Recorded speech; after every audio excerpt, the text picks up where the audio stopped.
I'm Mahalakshmi Prabhakar. That's my colleague Aranyani Bhargav. Together, we founded this platform called Re-Cognising Dance. We are a social media platform operating largely out of Facebook, and we discuss all things dance. And we started this platform sometime in June or July because we found a concerning lack of constructive discussions in dance about everything. Aranyani and I have been deeply involved with dance, the social history of dance, and we really wanted to bring history of dance to our generation of dancers and everybody around. So we started what Scholar Series, and we began the Scholar Series with Dr. Saskia Kirstenboom, who is here. Later, we discussed Dr. Amrit Srinivasan's work, Dr. V.R. Devika, Professor Matthew Allen, who's also here. And later, we had a person from the Kalavantulu lineage, a dancer, Dr. Yashoda Thakur. And so we realized we were discussing Bharatanatyam all through because we are primarily Bharatanatyam dancers. And now we've moved out of Bharatanatyam. Last month, we discussed Kathak's history with Professor Pallavi Chakravarti and Professor Margaret Walker. And today we bring to you Professor Frederique. Other than history of social history and dance history, we also run another series called Discouraged, where we discuss issues that plague current dancers and today's dance, like be it body image issues or paying to perform and everything around today's performance scene and the dance ecosystem of today. So we have these two parallel tracks running. We alternate the Scholar Series with a Discouraged series. And we also have a database of all the material that these scholars share with us and authorize us to disseminate. And we make this available for all our audience. And yeah, we operate largely on Facebook, although we have an Instagram page. And all these discussions happen only on Zoom because we want to have an intimate discussion. And the format of our discussions are completely interactive. Aranyani and I start this discussion off with 2 or 3 questions and we open it out for all of you. And we hope you enjoy today's conversation with Professor Frederique. Over to Aranyani to introduce today's event. Namaste, everybody. First of all, I'd like to thank Professor Frederique for agreeing to talk to us today. And I would also like to thank all of the practitioners and scholars and dancers who are present today. Madhvi Didi and Vijayani Didi, it's really nice to see you here. There are also so many Odissi dancers that I personally know myself as well. And yeah, so I just want to thank all of you. Today is our Scholar Series with Professor Frederique, discussing her book, Wives of the God King. And before we actually go into the book and the question answer session, I'd like to show you certain clips from a film that Professor Frederique was very kindly shared with us. And after that, Maha and I will ask the questions and we will proceed. This is a documentary that was done in 1983 when my daughter was just born, so I couldn't be there. It was done by a young documentary filmmaker, Ron Hess, and he used what was then the manuscript of what became the book, Wives of the God King. And I put him in touch with my collaborator in Puri, Purna Chandra Mishra, and through Purna Chandra, he got in touch with all the Maharis, the Devadasis of Jagannath Temple, and Rajguru and all the important people. But to get permission from the government, he had to present the film as being about dance rather than about the Devadasis, because it's such a controversial topic. So he made it about the dance. but we are going to show the highlights that are very important, and especially interviews with Krishna Chandra Rajguru, who was one of my main teachers when I was doing fieldwork in Puri. And just about all the people that have been interviewed, all the Devadasis, Rajguru himself, have passed. So this is a highly historical, unique record of this tradition. And I'm very happy that Mahalakshmi and Aranyani invited me and were ready to show clips of this historical document. Thank you. I wondered about what Maharis would be like, because when we talk of dance, or especially, we always talk of these Maharis who danced, and there being the link, the living link between now and what was.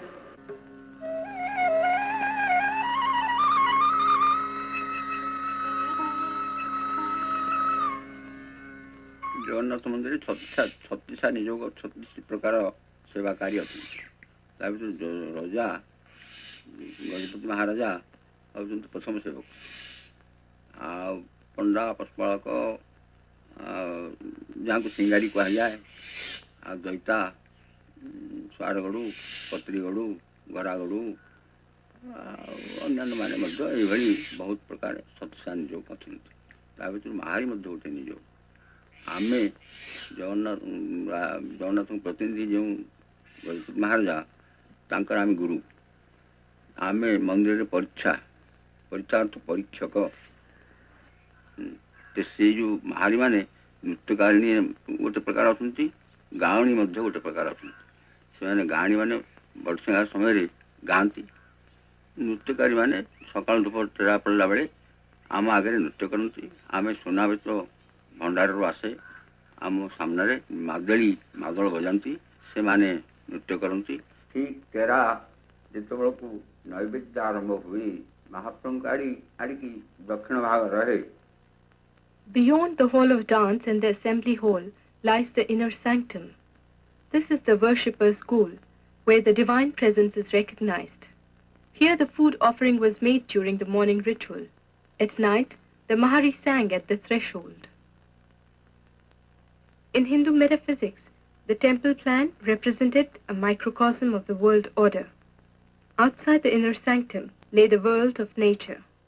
The divine presence was male, Purusha. Nature was female, Prakriti.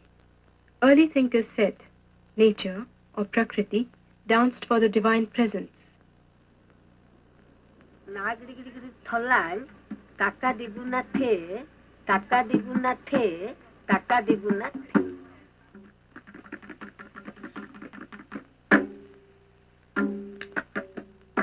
Sasi was one of the group of Maharis who took turns dancing in the morning ritual. On her day to perform, she would fast and bathe, then approach the temple, veiled in a special shawl that was tied round her waist when she danced.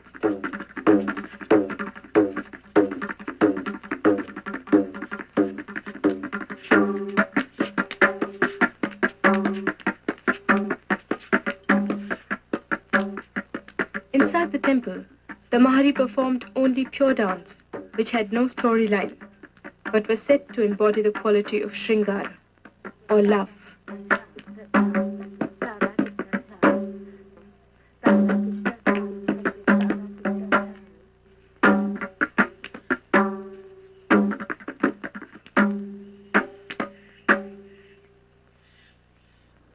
Not far from Puri is a shrine to the goddess, contemporary with the beginnings of temple dance in Orissa. It honored the many aspects of Shakti, the divine female power, according to the Tantric tradition. Its circular form is almost a reversal of the conventional temple. Here the sanctum surrounds the worshipper. The figures sculpted round the walls are themselves the divine presence. In the language of the priests, Rajguru explains how the invocation of Shakti figured in the ritual of Jagannath temple. ଶିବଙ୍କ ସାଙ୍ଗରେ ଶକ୍ତି ଯୋଗ ନ ହେବେ ତାହେଲେ ସେ ଶବ ହେଇଯିବେ। ଇକାରଟି ଶକ୍ତି ରୂପରେ ତାଙ୍କଠି ଯୋଗ ଥାଏ। ତେଣୁ କେଉଁଠି ପାର୍ବତୀ ରୂପରେ, କେଉଁଠି ଲକ୍ଷ୍ମୀ ରୂପରେ, କେଉଁଠି ଯେଉଁ ରୂପରେ ହଉ ସ୍ତ୍ରୀ କି ଶକ୍ତି ରୂପରେ ଗ୍ରହଣ କରାଯାଇଛି। ସବୁ କ୍ଷେତ୍ରରେ, ସବୁ ମଙ୍ଗଳ କାର୍ଯ୍ୟରେ ଏବଂ ପୂଜାପୂଜି କର୍ମରେ ମଧ୍ୟ ଶକ୍ତିର ସଂଯୋଗ ବରାବର ଥାଏ। କେଉଁଠି କେଉଁ ରୂପରେ ସଂଯୋଗ ଥାଏ ଯାହା ହଉ, କିନ୍ତୁ ସଂଯୋଗ ନିଶ୍ଚିତ ଭାବରେ ଥାଏ। ତେଣୁ ଜଗନ୍ନାଥଙ୍କ ସେବାରେ ସେଇଭଳି ଭାବରେ କୌଣସି ରୂପରେ ଶକ୍ତିଙ୍କର ସଂଯୋଗ ଅଛି, ନୃତ୍ୟ ରୂପରେ ହଉ, ଗାନ ରୂପରେ ହଉ ସଂଯୋଗ ଅଛି। ସେହି ନୃତ୍ୟ ଦ୍ୱାରା ମହାପ୍ରସାଦ ବଡ଼ ପୂର୍ଣ୍ଣାଙ୍ଗ ଲାଭ କରେ। ତେଣୁ ସେହି ନୃତ୍ୟଟି ସେତେବେଳେ ବଡ଼ ପ୍ରଶସ୍ତ।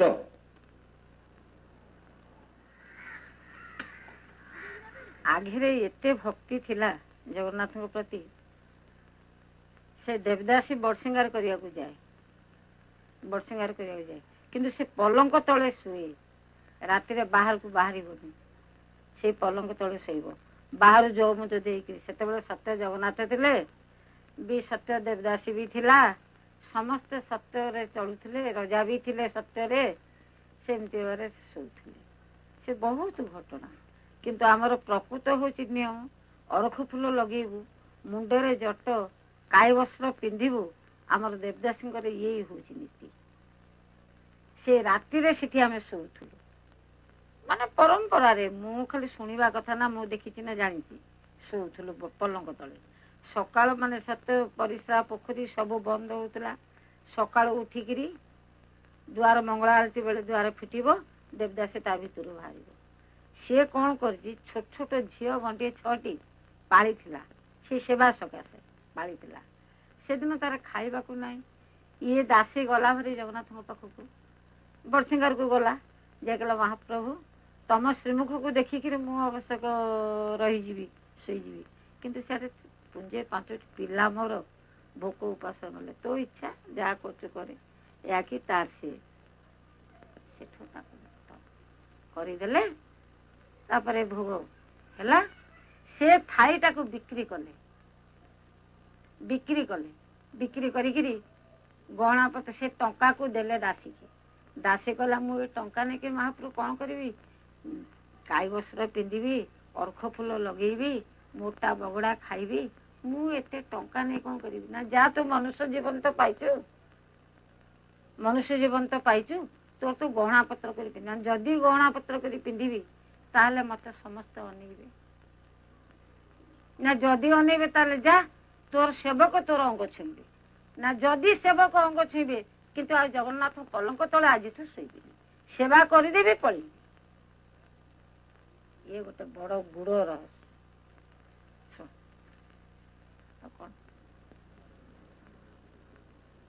The Maharis could not have conventional arranged marriages. They called their relationships Gandharva marriages, after those of heaven's performers, and compared them to the union of the Mahari and the poet Jayadeva. Today, the phrase is used widely to mean love marriage. ପାପ ନୁହେଁ। ଯେଉଁମାନେ ବି ସମ୍ପୃକ୍ତ ହୁଅନ୍ତି ସେମାନେ ତାଙ୍କର ଗୃହସ୍ଥାଶ୍ରମ ଏମିତି ଥାଇକିରି ଯେ ସେ ସମ୍ପୃକ୍ତ ହୁଅନ୍ତି ତା ବି ମଧ୍ୟ ନୁହେଁ। ସେ ଆସନ୍ତି, ରାଜା ସେଥିପାଇଁ ଅନୁମତି ଦିଅନ୍ତି, କ୍ୱଚିତ ଅନୁମତି ଦିଅନ୍ତି, ସେ ବି ମଧ୍ୟ ସବୁବେଳେ ନୁହେଁ। ସେଇ ରୂପରେ ସେମାନେ ଇଏ କରନ୍ତି। ସେମାନଙ୍କର ସନ୍ତାନ ସନ୍ତତି ଖୁବ୍ କ୍ୱଚିତ ହୁଅନ୍ତି। ଯଦି ହୁଅନ୍ତି ସେମାନେ ଝିଅ ହେଲେ ତାଙ୍କୁ ଝିଅ ରୂପରେ ତାଙ୍କର ପରିବାର ରୂପରେ ଗ୍ରହଣ କରନ୍ତି। ଆଉ ପୁଅ ହେଲେ ସେମାନେ ସବୁ ଅନ୍ୟାନ୍ୟ ଜାତିରେ ଚଳିଯାଆନ୍ତି, କେବଳ ମାନେ ଭଲ ଜାତି ଭିତରେ ସେମାନେ ବି ଚଳିଯାଆନ୍ତି। ଆଉ ସେମାନଙ୍କୁ ସମାଜ ଭିତରେ ଅବଶ୍ୟ ଖୁବ୍ ସମ୍ମାନ ଦିଆଯାଇଥାଏ, କିନ୍ତୁ ସେ ସମାଜ ଭିତରେ ସେମିତି ଚଳନ୍ତିନି। ଆମେ ରହିଲୁ ବୋଲିକି ଆମ ମନ ଜାଣିଲା, ଆମ ତତ୍ତ୍ୱ ଜାଣିଲା, ଭଗବାନ ଜାଣିଲେ। ତେଣୁ ସଂସାର ଖେଳନୀୟରେ ସେ ତାକୁ ବହୁତ କିଛି ବିପରୀତ ମଧ୍ୟ କରୁଛନ୍ତି। ସମସ୍ତେ କିଛି କରିପାରୁନାହାନ୍ତି, କିନ୍ତୁ ଯାହାକୁ ଯେଉଁ ଭଳି ଜନ୍ମ ଦେଇଛନ୍ତି ଭଗବାନ, ସେ ସେଇପରି ଆକାରରେ ଦେଖିପାରୁଛି। ଓ ଦେବଦାସୀ, ଓ ଅମୁକ ଢମୁକ।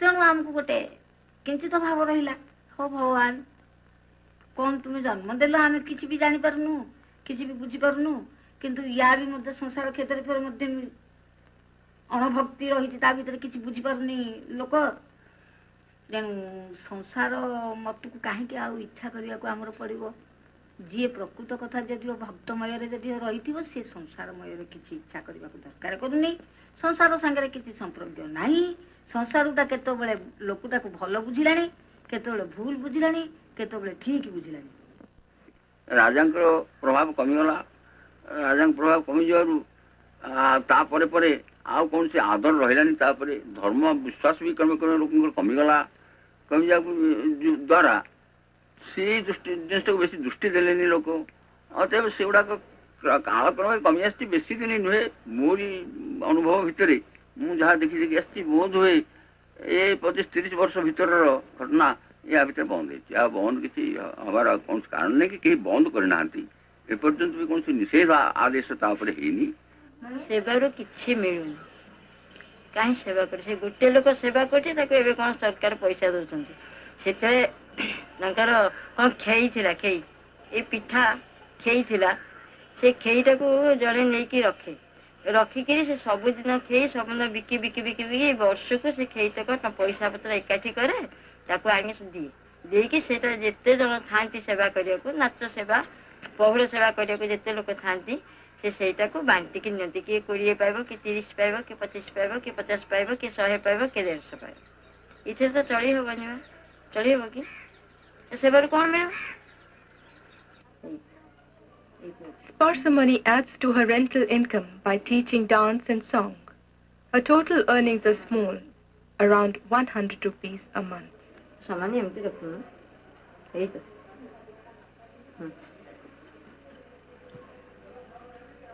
ये हारमोन मो माँ कर मुझे बसिक हारमोन शिख गीत गाँव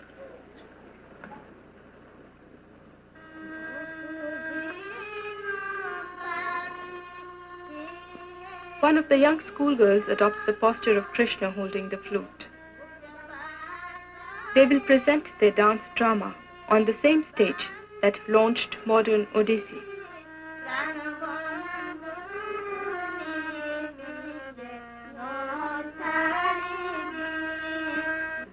And today, for our Abhinaya aspect, Gita Govind is very, very important, and the Jagannath cult and Maharis are so closely linked with it. So when we dance today, all that power of their devotion and that strong cult is certainly there, I feel. ये महारी नृत्य खाली गोटे नृत्य बोली कहीदे चल जीवनी केते गुड़ी तात्विक कथा थाई से नृत्यटे होता है से मुद्रा दर्शन आर अभिनय ये सब निश्चय पूजा सांगे संपुक्त थिला भली जिन से सब भांगीगला बर्तमान बंद हो फल तार गोटे अंग हानि होगा कहीं गोटे अंग हानि हो गले आम शास्त्र मान मना कर गोटे अंग हानि होगी कर्म करा जाए से फल दबनी मन दुख हुए केवल कौन करू लोक कृत्य बंद ये तो जणिकिया सेवा किसी नुह आम जड़े नहीं कि रवा कौन करूँ केमती नहीं आनिक थोबू 5 जनर शब्दटा जिते उठिब कि जड़े शब्द से उठिब गीत बा मंगल कृत्य जहाँ किसी कले सेटा असंभव. Yeah, let's start with the first question, and that's you, Maha.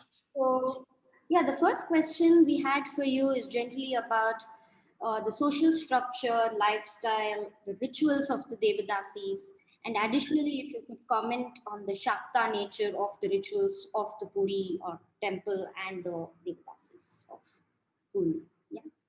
Thank you, Professor. Yes. Thank you for inviting me very much. So that's a huge topic, several topics. Let me first say about social structure. The Maharis never married, so there was no kinship structure and no caste because of no marriage. And they weren't supposed to have children, and they used very effectively indigenous methods of contraception. that they told me about, and it generally worked. There were very few pregnancies, very few naturally born. They recruited daughters from their brother's family, who typically they would adopt their nieces and train them. And also there was this tradition that for a vow, parents, for example, the example I give in the book is that a child is very sick and the parents say, if our next child is a girl, we will give her to Jagannath to be a Mahari. So these were the ways that they recruited and continued the tradition.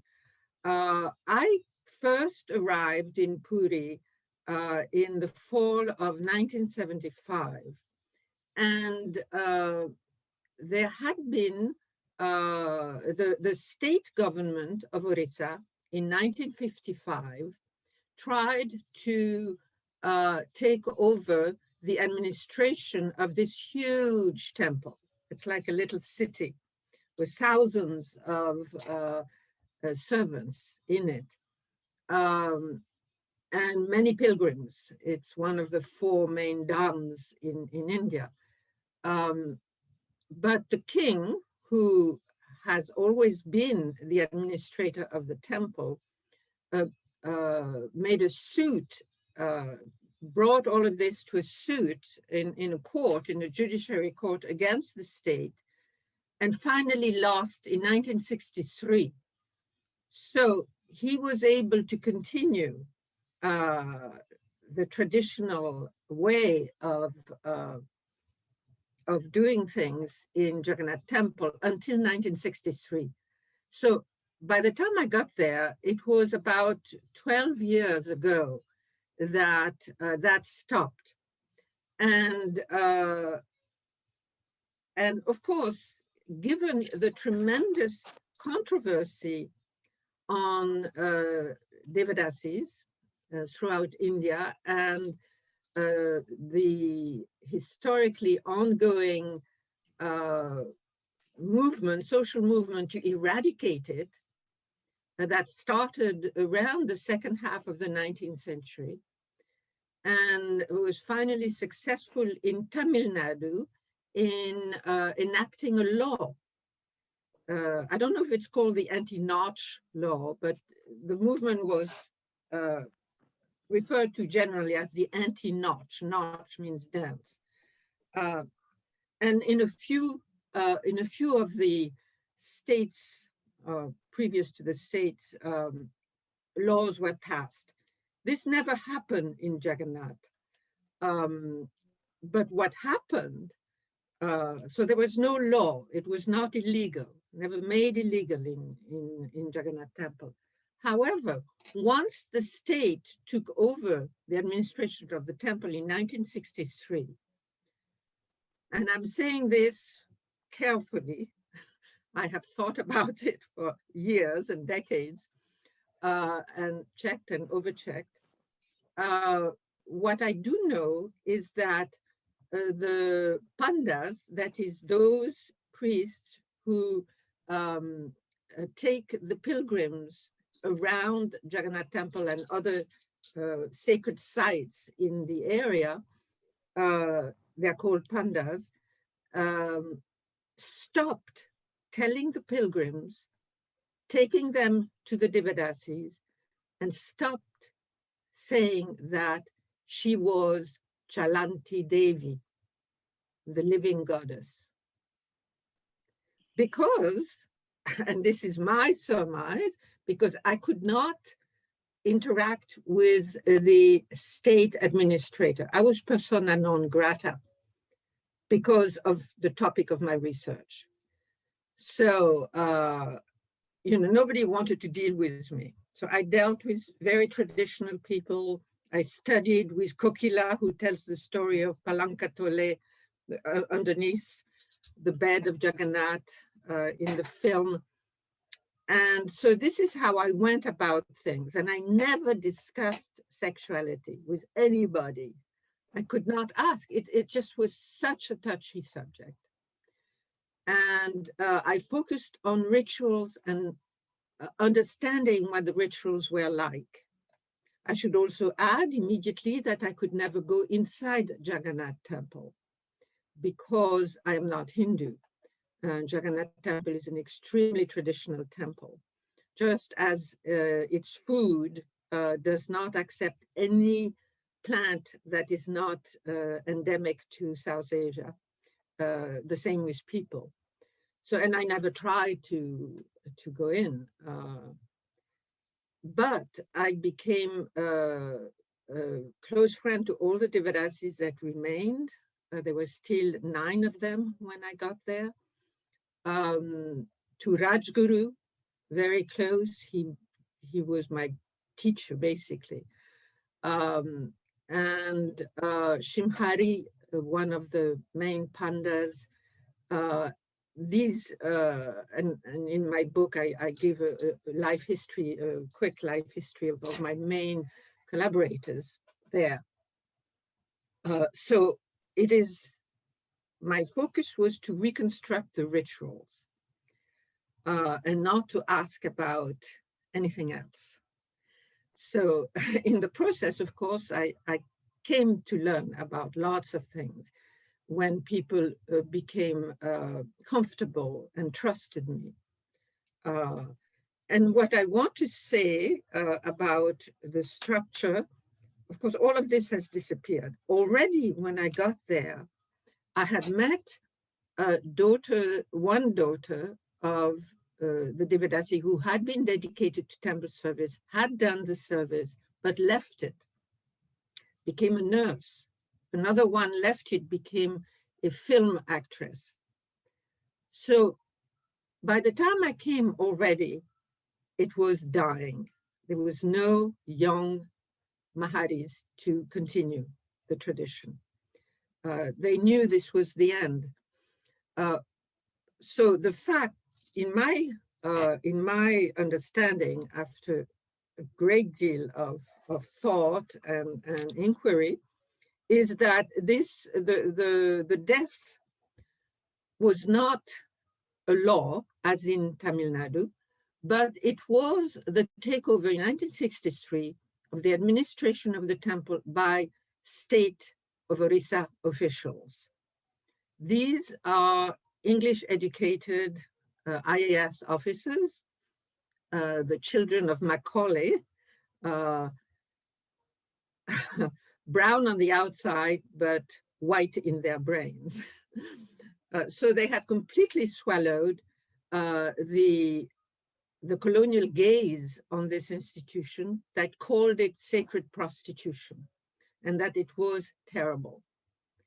And they had completely internalized that opinion of the Devadasis, and they wanted it to stop.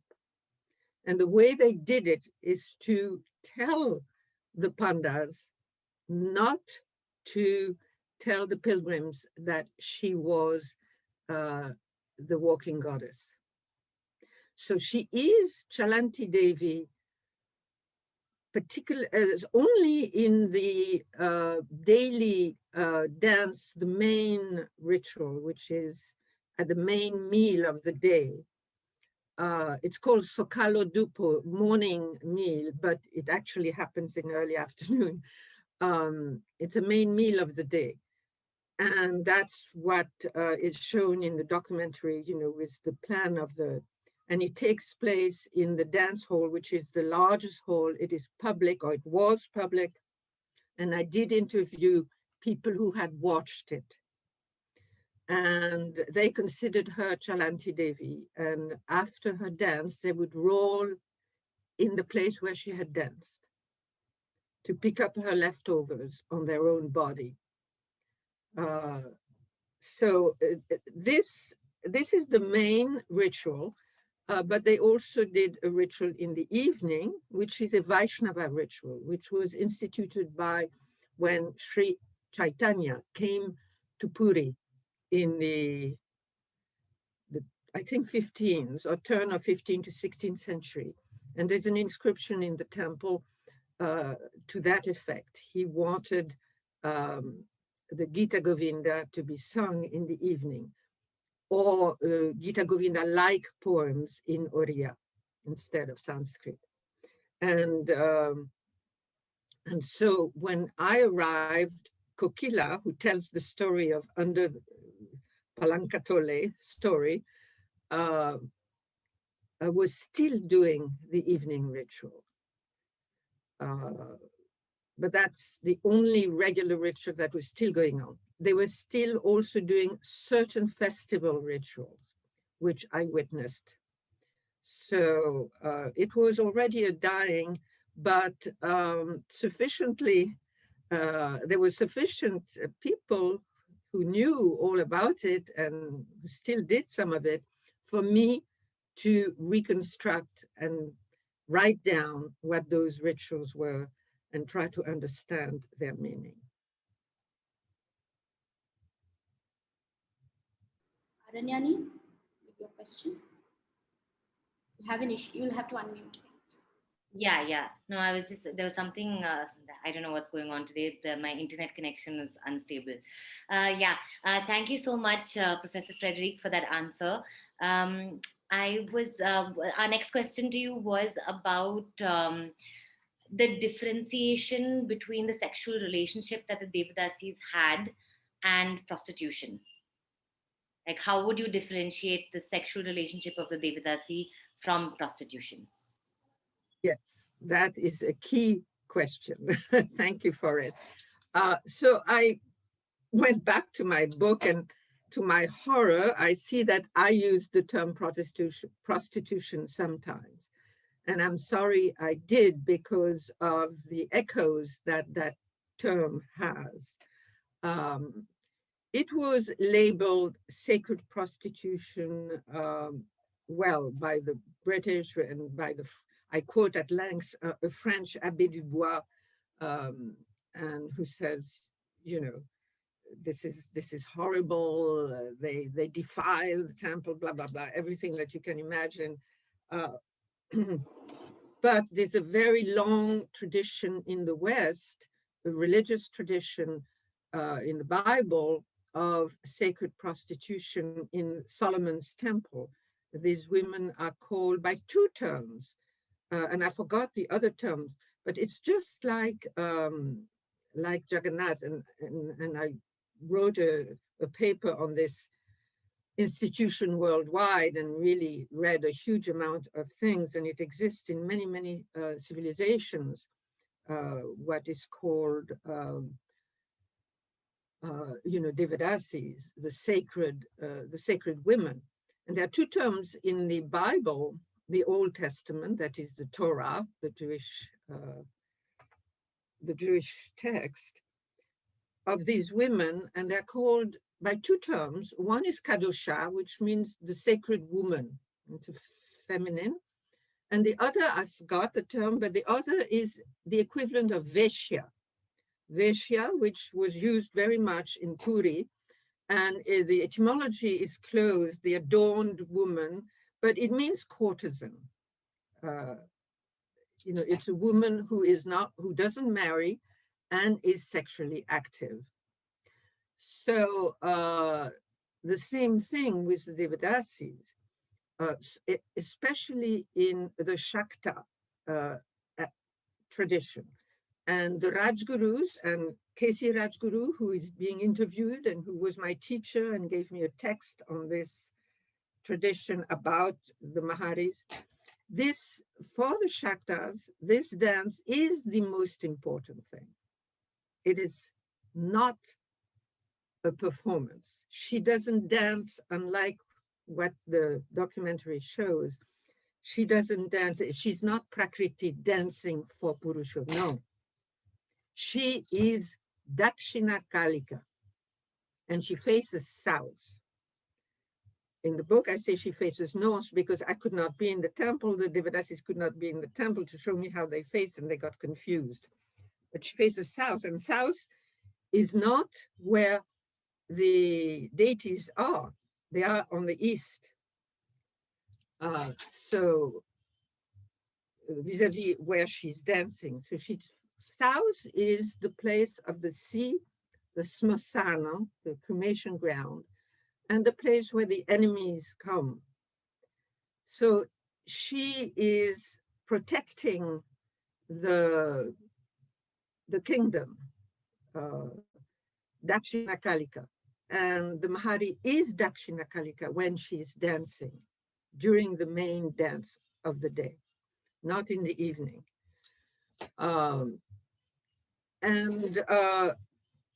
You know, the Rajgurus are Shaktas. I mean, everybody knows in India that Bengal and Orissa, the northeastern regions of India, are Shaktapitas. And this is very much the case in Orissa. Not everybody identifies as the Shakta, and in fact, none of the Devadasis talk to me about this Shakta, meaning of it. And I reread my book to prepare for today and was delighted to see that Rajguru told me. So I said, but you know, because he gave me the text and gave me all the interpretation, the Shakta interpretation. I said, but the Devadasis never talk about that. He says, no, they're afraid of the goddess because this is secret, and they're afraid that the goddess will punish them. That's what he said. I also think that this dance is in fact part of the exoteric, the public, right-handed Panchamakara ritual, the 5 M's, which is a very famous, controversial tantric ritual. And of course, the food, and it's the first food brought to the deities at that moment, are the 4 M's: fish, meat, wine, black gram. And the 5th M is Maituna, is the dance. And the whole point of the dance is to have the Shakti Uchista, the leftover of Shakti, which is what drops from her body on the ground. And that is powerful. It transforms prasad into Mahaprasad, which in Jagannath Temple, as is well known, can be shared by everybody. Out of the same pot, the Brahmin and the Chandala can eat without polluting. So there's a very strong egalitarian. So I simply want to add to what Rajguru told me why the Devadasi would not talk. I think, you know, imagine they were faced with this new gaze during their lifetime, this new gaze on their tradition of it being prostitution and embarrassing to the nth degree by all the elites, Indian elites and foreign elites. So they're trying to deal with this. And so the Panchamakara is also rather, it doesn't have the same status as, you know, sacred prostitution, quote unquote, but it's also controversial. So of course they wouldn't talk about it. Of course, I learned a great deal about it thanks to mostly Rajguru, and it is very clear. And then I wanted to mention that I have published another book much later in 2008. It's called Rhythms of Life, Enacting the World with the Goddesses of Orissa. Published in 2008, also by Oxford University Press. And half of the book is about Jagannath Temple.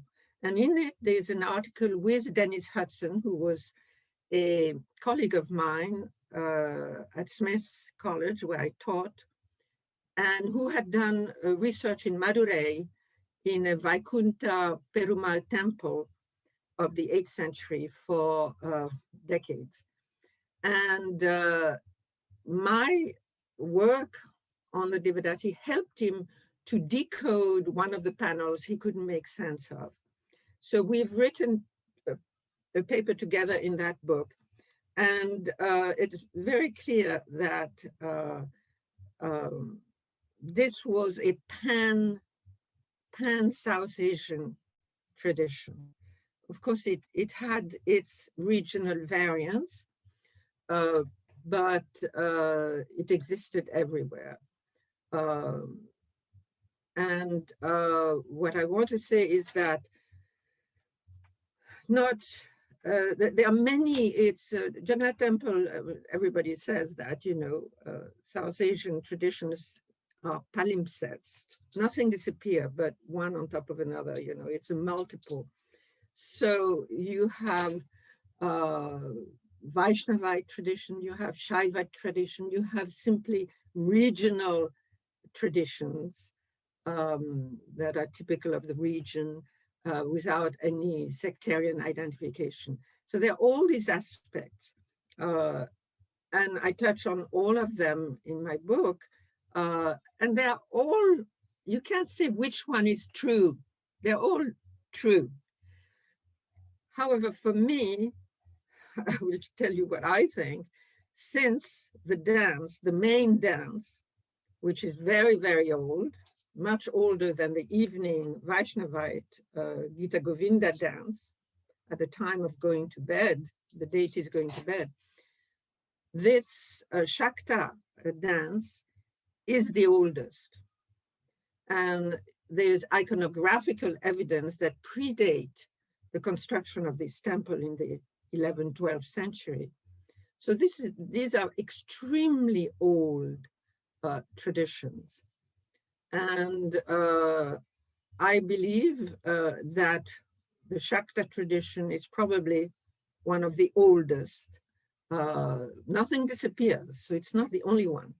But Rajguru, after all, was the highest official in the whole temple, the supervisor of ritual, and the guru of the king. So he's kind of at the pinnacle of everything. And his only actual ritual duty is to stand by the dance of the Devadasi holding a golden staff, Sunableto. That tells you a huge amount. It tells you that this is the most important thing. So if I'm going to convey anything, this dance is not an entertainment. This dance is huge. It's in a sense, and this is what Rajguru says in this interview, is the heart of the matter. And this is why he says now this main branch of our ritual in the temple has been cut. That's why our rituals bear no fruit. So this is the most important thing. And I say this, and I want to emphasize it because, of course, with modernity and the European colonial gaze, we have diminished hugely the standing and meaning of this. So I have, and even more so after the publication of the book, kind of underline the original Shakta meaning, because in that meaning, this ritual is what transforms prasad into Mahaprasad. It is what protects everyone and the whole kingdom, the whole land. It is everything. So I am very keen to make this visible because it has not been made visible otherwise. Do you want to say something, Aranyani? Yeah. Well, I just wanted to kind of dig a little deeper on the question of the difference between prostitution and the the sexual relationship that the Devadasis had. If you could just elaborate on that aspect a little bit more, please. If you could elaborate that with respect to the part in your book where you say it's different from, it's not prostitution, it's concubinage, is what you say. If I'm quoting from your book, can you just expand on that difference for us? Yeah. I understand that you're coming from a very religious and tradition, ritualistic aspect, but if you could just... Yeah. So having reread the book for this presentation, it's fresher in my memory. So there was a person that worked for the king, whose job was specifically to keep an eye on who the Devadasis were having sexual relationships with. Okay, they were supposed to be sexually active. That is no, it's like, you know, it's the E in Shiva. Shiva without Shakti is Shava. So there is this union, the sexual union is absolutely at the heart of everything. So the Mahari has to be sexually active, but it was really enforced. They were not allowed to have sexual unions with outsiders, with pilgrims, for example, or with anybody. And there's the famous case of, I call her in my book because, you know, this was the way we were supposed to write. This was my edited dissertation. We were not supposed to give the real names. This, of course, was ridiculous because everybody knows who was who. But Haripriya, whom I called Amrapali, was very well known. She got... what's the word? Excommunicated from her temple service because she had a relationship with a very wealthy man from Kolkata, and that was not accepted. Now she was able to, you know, it lasted, I think, for a long time, many years, but finally it stopped, and then she was able to again do some rituals. So they really supervised very closely. And there was a person who was dedicated to do just that, to supervise who they were having relations with.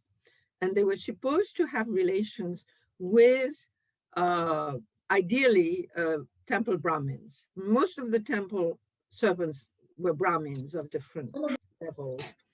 And that picture that is shown in the documentary of Kokila, with a man, she took me to this man. He was a very old man by that time, long white beard. He was a temple Brahmin. And she took me there to meet him because this was a very long relationship that she had. And this was, you know, she said, he only accepts pan from my hand. So every afternoon she would bring pan to him. And he was a very old man lying on a couch, his whole family around him. This is completely accepted. And you can see that acceptance in the literature, especially the dramatic Sanskrit literature. This was normal, and this did not create problems. This was accepted by everybody, the wife of the priest and everybody else, the children, etc., etc. So, so that's my answer. So it's not, it never was and could not be. It was forbidden to accept, to have relations with anybody. It was very well supervised. They were supposed to be sexually active. That's the whole point, the Shakta point for sure, is that they be sexually active. But it was very carefully supervised who they could have and with whom they could not have. And they did not receive, there was no exchange.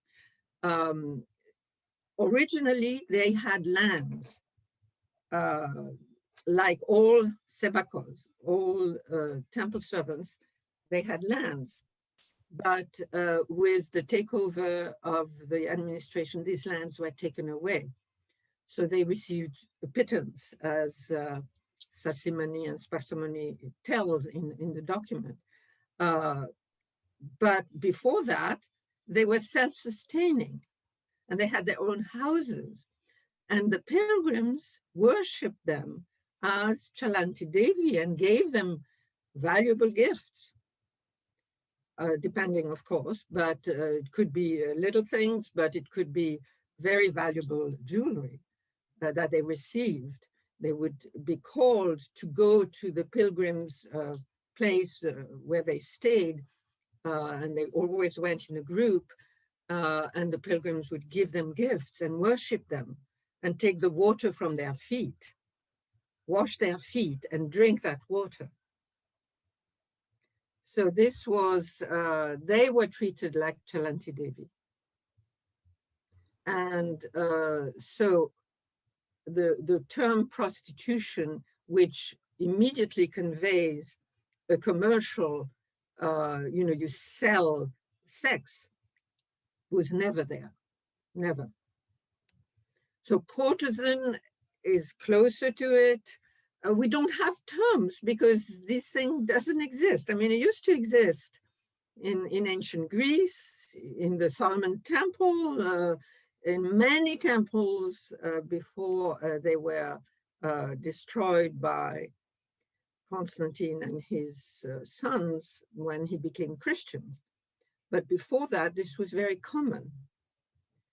But it disappeared in the West, and it's only remembered under the name of sacred prostitution, which is an unfortunate title, very unfortunate. Okay.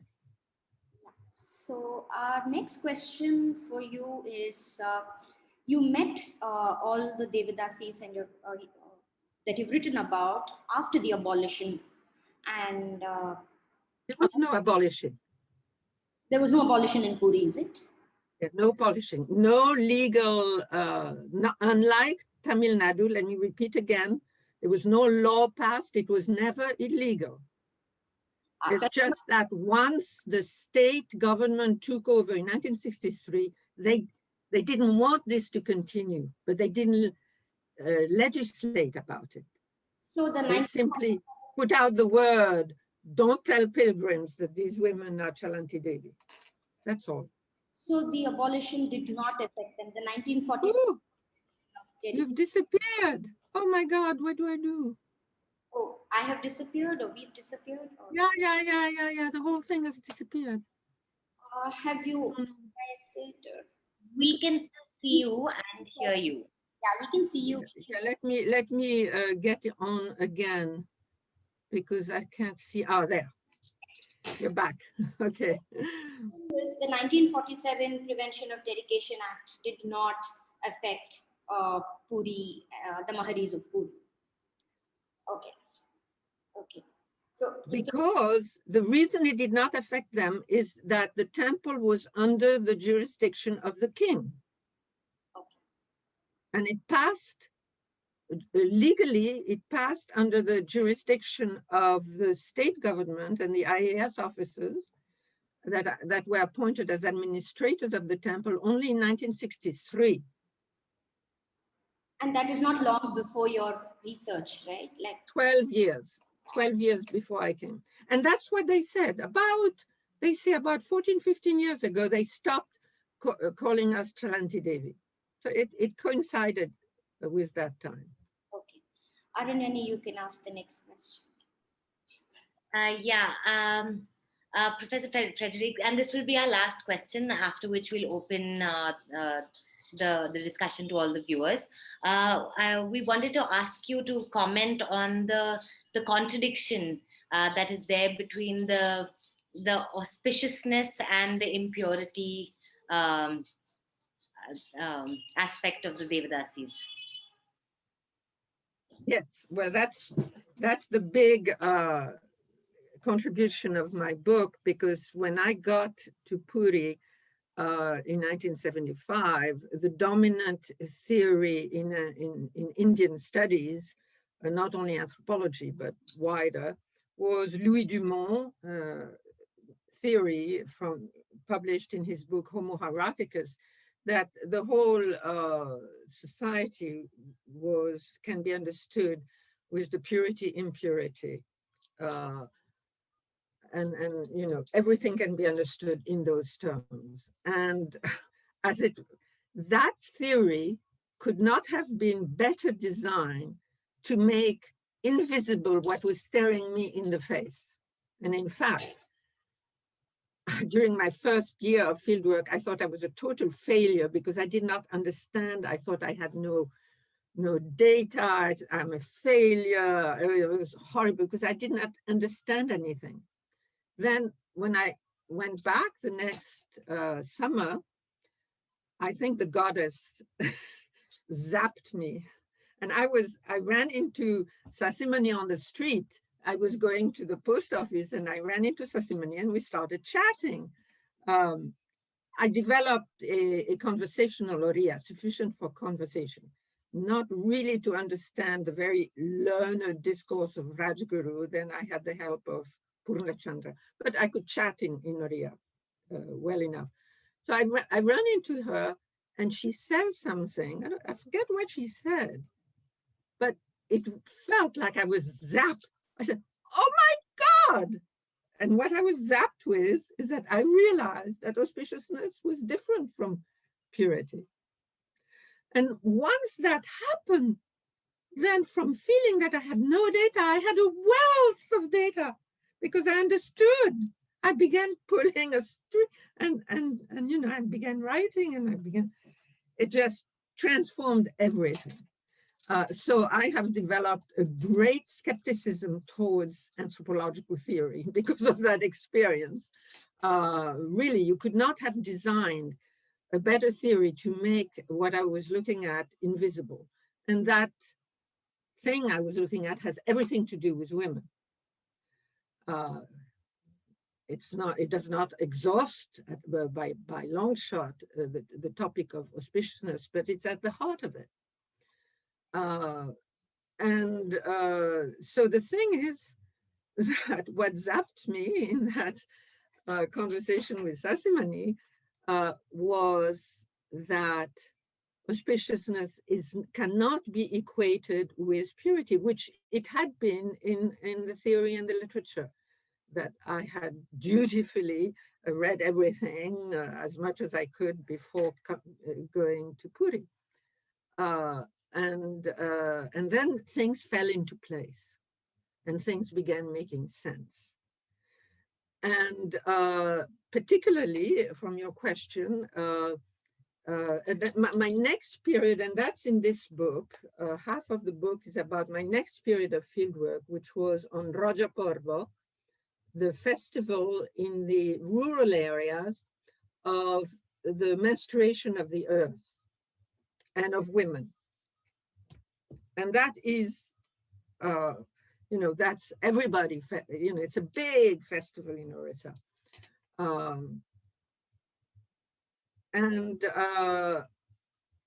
So, you know, festival of the menstruation of the earth, imagine that, where I'm going to start with that just to convey directly, because it's so against the grain of what was the dominant theory when I got there. At the end of when the goddess takes her bath, the morning of the fourth day, you know, like women, you know, they observe 3 days of menstrual pollution. Menstrual blood is highly polluting, and they eat restricted food and restrict their movement, etc., etc. On the fourth day in the morning, they take a bath and purifying bath. In the festival, the goddess, her movable image is taken to a pond and she's bathed to remove the impurity of menstrual blood. And the pandas in that temple, the goddess temple, where this festival, I observed this festival, put sindoor in the water and they say, this is the blood of the goddess, and the people drink it. This is how holy menstrual blood is. Imagine that. So it is highly polluting and it is highly auspicious. Now you've got to get this into your brain, because everything that, you know, I had been reading was against this. And afterwards also, oh, women are so maltreated in India, you know, during their menstruation, they're considered untouchables, blah, blah, blah, blah, blah, blah. Well, that's one aspect. Yes, it's not untrue, but it's half of the picture. And the other picture is that menstruation is highly potent. It is what renews women, what makes our fertility for the lineage of our husbands possible, and in agriculture makes the food grow in the field. And the first thing that happens to a girl when she starts at her menarche, she starts menstruating. Typically, she calls her grandmother, and the grandmother puts her on the it's the word comes to me in French, fumier. Well, the compost pile, let's say, you know, and let her blood go down there, because that's what you're going to put on the field. Similarly, in the esoteric text that Rajguru gave me and that we worked on all together, there's a preparation of a patra, a pot, with the 5 M's in it. And the 2 ingredients is blood from a menarche girl on a piece of cotton that is put in there, and sexual fluid, as well as fish, wine, etc., etc. And then you drink it. Okay, so the only the thing is that if you explain this in terms of purity and impurity, you can't make sense of it. And what you have to realize is that you have the axis of purity and impurity. The way I have come to understand it, purity and impurity is very important in Jagannath Temple. They keep the purity. And when there's some impurity by chance that comes in, then they have to do a huge purifying. It's very expensive. So they have those. But the biggest festival of the year and the most important ritual of the day, which is the dance of the Devadasi, it's an immersion in what, from the point of view of purity and impurity, is an immersion in impurity, where hierarchy disappears, the stratas, people eat together, do things together. Ratha Jatra is a huge immersion in impurity, because the things that regenerate life, regenerate the kingdom, comes from auspiciousness. And often, not always, often the auspicious things happen to also be impure. So you have these 2 axes, and they seem contradictory if you are looking at it with a very Western kind of Eurocentric gaze. You know, there's one truth. This is the way it's supposed to be. As A.K. Ramanujan, the great South Indian scholar of Hinduism, has written, and it's very clear when you read the Dharma Shastra, everything is context sensitive. And we European people need to learn from that. Because to see things in one way ends up being very aggressive, very destructive. So it depends on the context. And Rajguru is a Sasan Brahmin, the highest Brahmin. So he's of course also very concerned with purity and impurity, but he's a Shakta. So this contradiction is when you have a mono theoretical gaze, perhaps I should call it. And in fact, yes, at a certain level, there's a contradiction and an opposition. And in another level, you can see auspiciousness, the auspicious inauspicious axis having to do with the spiral of life, which is generation, regeneration, decay, death, and regeneration, okay? The deities, Jagannath, Subhadra, and Balabhadra, they die every 12 years, and they're hacked to pieces and buried, and they come back to life. And so everything has to do with auspiciousness, inauspiciousness. And it has to do with regeneration, whereas purity and impurity has to do with law and order, maintaining things orderly. And they're different things, but they're both needed.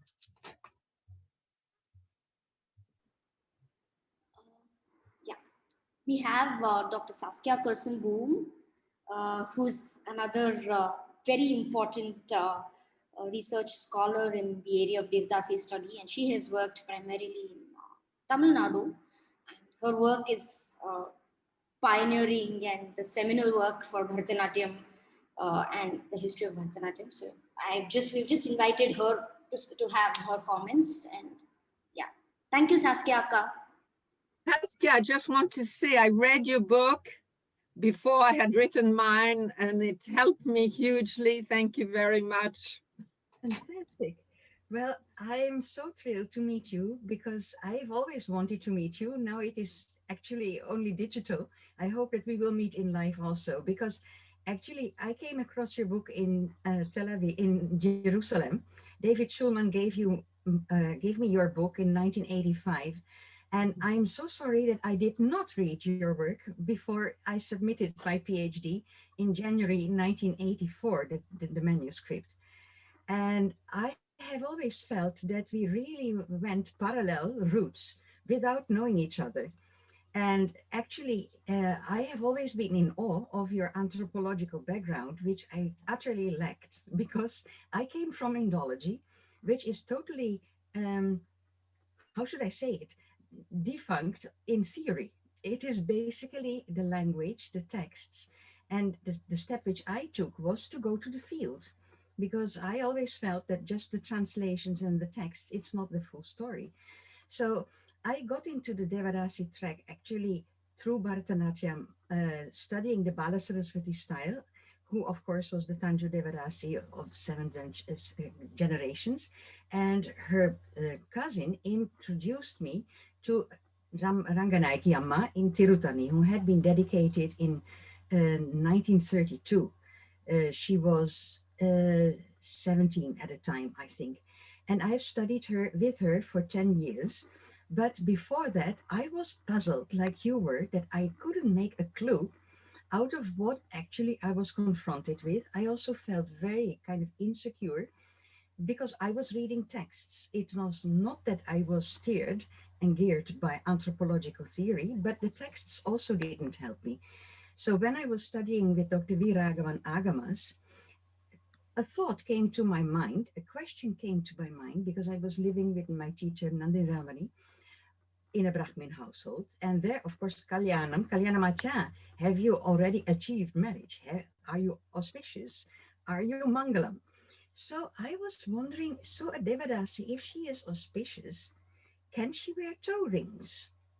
So my zap moment, which you had, was actually triggered by toe rings, because a married woman can wear toe rings, but a Devadasi doesn't have a kind of administrative, or how should I say it, social wedding. But can she wear toe rings? And then Dr. Viragavan said, Of course, because she is a Nitya Sumangali. Now, this Nitya Sumangali.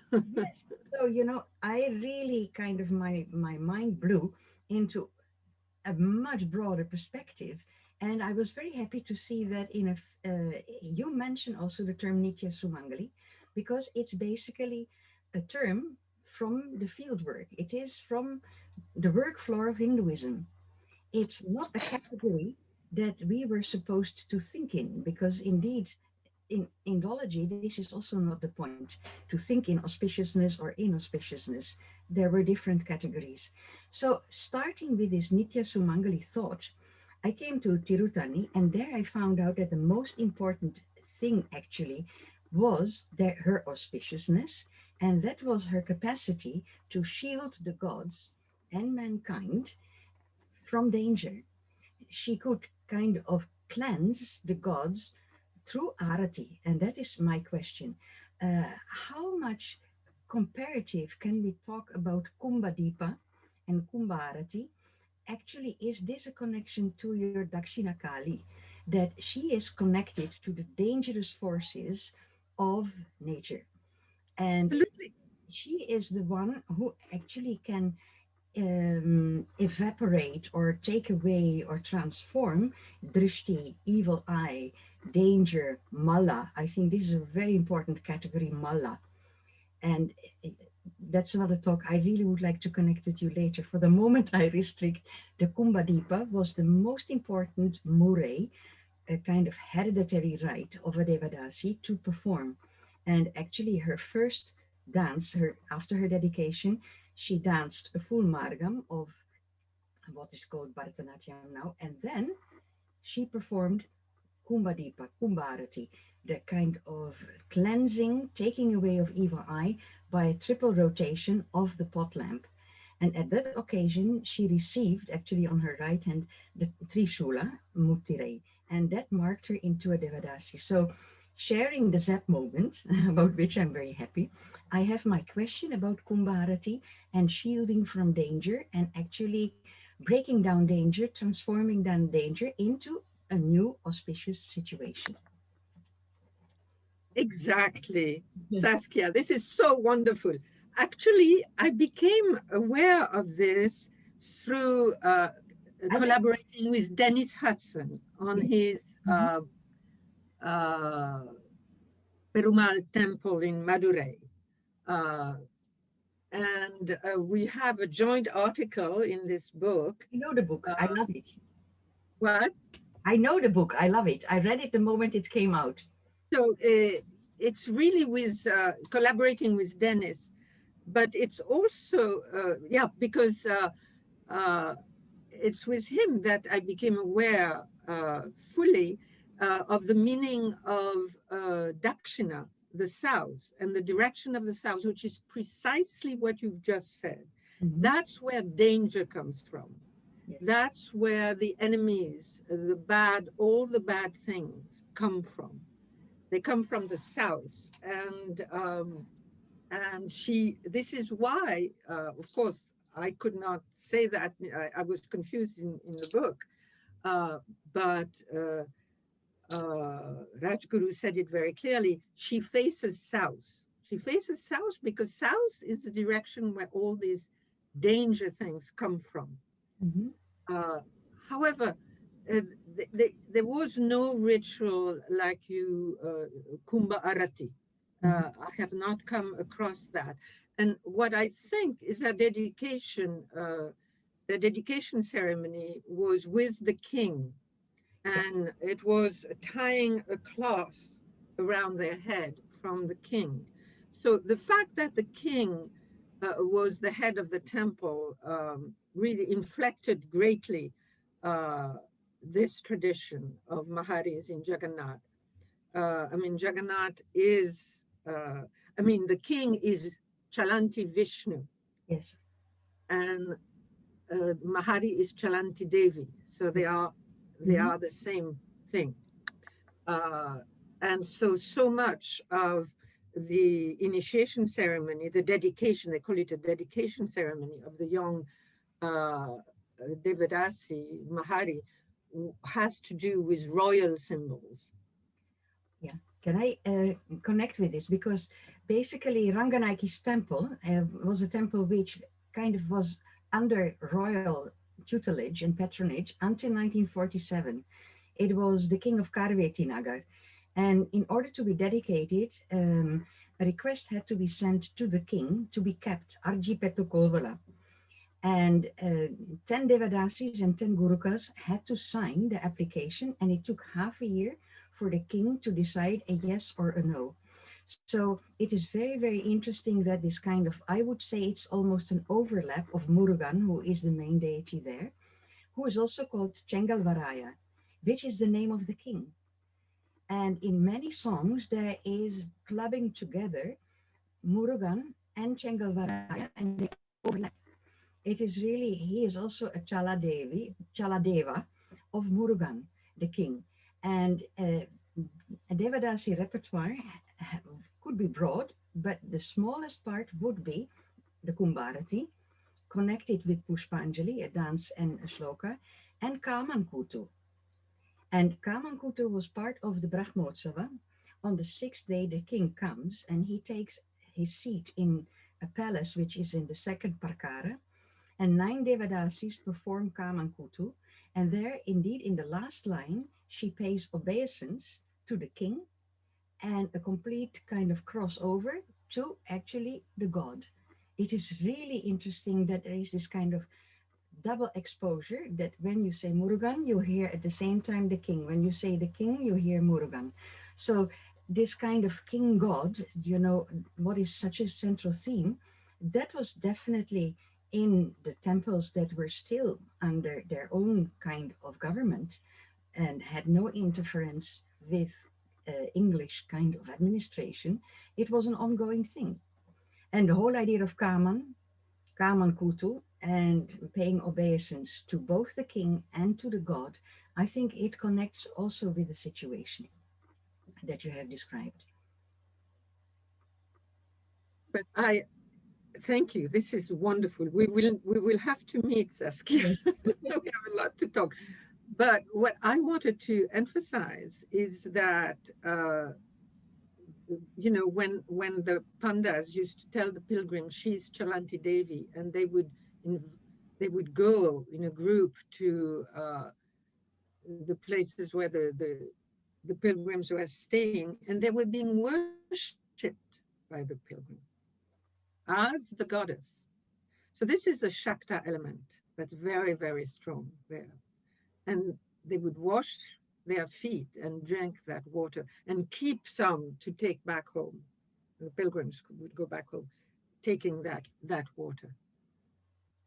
Yeah, so I'm emphasizing this because it goes against the grain of everything that has happened with modernity.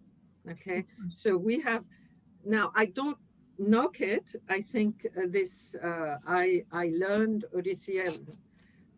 My daughter is a beautiful Odissi dancer. She's also a scholar and a teacher, but she started at 5 years old, which is the right age. There was a student of, I think, Mayara Raut in Amherst, Ranjana Devi, who taught her, and then she spent a year in Bhubaneswar and studying with Durga Charan. I forgot his last name. Wonderful guru of Odissi after high school, and she performed. She's a much better dancer than I ever was because she started at the right age. So I'm very grateful that, you know, for the transformation of this into an art form on the stage, because it's such a beautiful art form. It's so gorgeous. And so this is what needed to happen in order for it not to disappear. But at the same time, all the, you know, certainly for women and, you know, all that tradition of them as Chalanti Devi has disappeared. Yeah. The art is there, and I'm very grateful for this. But the price paid for that is very high. We have lost a huge amount. That's all I'm saying. I would like to add to that is that the price is very high, but unfortunately it is the Devadasis who paid it. Yes. Because I tell in the book that, a critic of Odissi came with his wife, who was a Bharatanatyam dancer, and they made an appointment with the Devadasis, the Maharis, to talk to them, and the Maharis wanted me to be there. We sat and waited for 2 hours. Nobody showed up. No communication. We're sorry, we couldn't make it. They were treated like trash. This is horrible. I could see it. It was under my eyes. yeah, this is very. There have been several programs now about this theme and this transition. And at one point, I was asked what was the most haunting memory, and that was indeed in my living with Ranganaiki and studying with her and meeting her situation in Chennai up to 1997. It is the pain.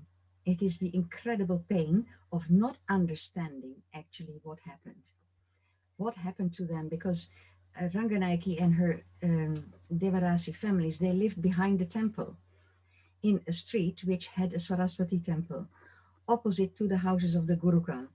They had that same kind of respect, and they fell from there to the pinnacle of auspiciousness to the lowest degree of actually dangerous women who actually are connected.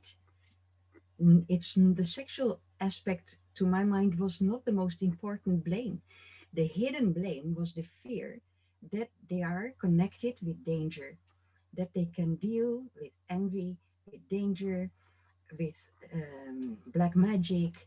These were the suspicions which were a kind of thrown and projected onto the Devadasis who had to leave the temple.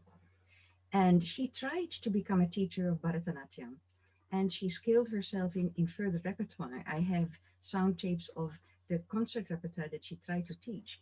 She studied at the music academy. She got all the diplomas of singing, but she had no chance in the cultural world of the 40s, 50s, 60s. So that danger of the Dakshina Kali, actually, it turned against her.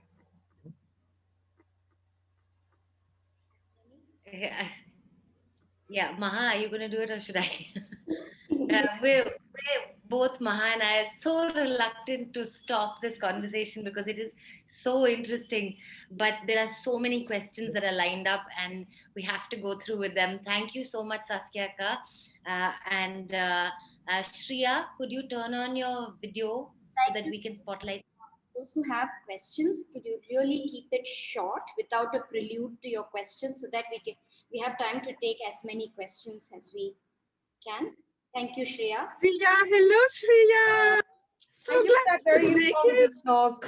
As you know, Professor Marglin, I'm a PhD scholar on the history of Mahari Devdasis and have benefited immensely from your expertise in the topic.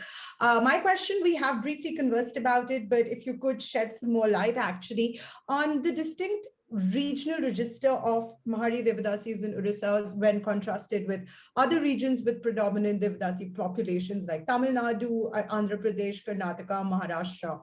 And unlike formal abolition movements in these 4 states, like you mentioned, there was no abolition movement in Orissa. So what really caused this societal sort of disfavor against them, whereas they were regarded highly? Was it purely because of a state administrative takeover, or were there other factors that sort of caused this social marginalization within the community of Puri? In Puri. In Puri in specific. Yeah, you're asking about Puri. Yes. My opinion is that this has everything to do with the fact the IAS officers taking over the administration of the temple. That's my opinion, for what it's worth. I mean, this is the children of Macaulay, as I said before. brown on the outside, white on the inside, was a totally having, I mean, this is very well known. This is the whole movement, social reform movement, is to make the traditions of the subcontinent acceptable to the, excuse me, acceptable to the, the white gaze, the European gaze. And this is still the case. I mean, this is a deep thing, and certainly when it comes to, well, that's enough said. Enough said. That's what I will say about Puri particularly. I mean, I told you that story when I was invited at an international conference on Oriya culture in 1978, organized by the owner of the major English language newspaper in Cuttack. And they had invited the German scholars from the many years study of Puri and other places, and other scholars, and I was to talk on the Devadasis.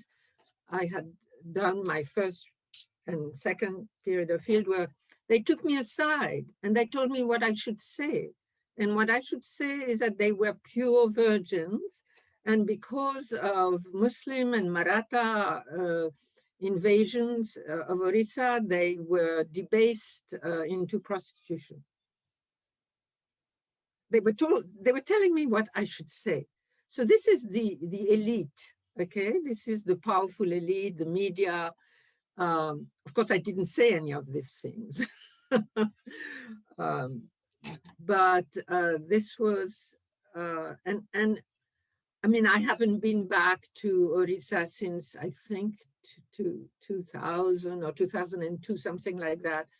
But I haven't really done deep work, but I would be surprised if this kind of attitude has changed in any significant way. You know better than I, Shreya. There was, I mean, in my interactions with Puri and in Orissa, whenever I brought up the topic of sexual economy, it was hushed. It was either the question was ignored and consciously sidetracked, or I was told that, yeah, the celibate nun narrative that our Devadasis were completely, unlike other states, were completely sexually pure, which, as I had read your work, was not the context. Exactly. So, I call this the revivalist narrative, which dominated the regional and the national Sangeet Natak academies. It's the revivalist narrative, and you tell me, and you are well placed to know that. You are a daughter of Orissa, to answer this, and so it hasn't changed. I'm not surprised. I'm not surprised. Thank you very much. I'll leave the others for questions. Thank you. Thank you, Shreya. All the best with your work. Thank you. I think the next question, Lakshmi Akka has said her question has been already answered. So due to the lack of time, we'll move to Ilyana Akka. Ilyana Akka, can you unmute and ask? She's a wonderul Odissi dancer herself. And I know her. You know her. I met her. Yeah. So I request Ilyana Akka to ask her question, unmute. She's not here? Okay. I don't find her. Okay. Should we move, Ranyani? Yeah. I think let's. Srinivas, do you want to ask your question? Yeah, I do.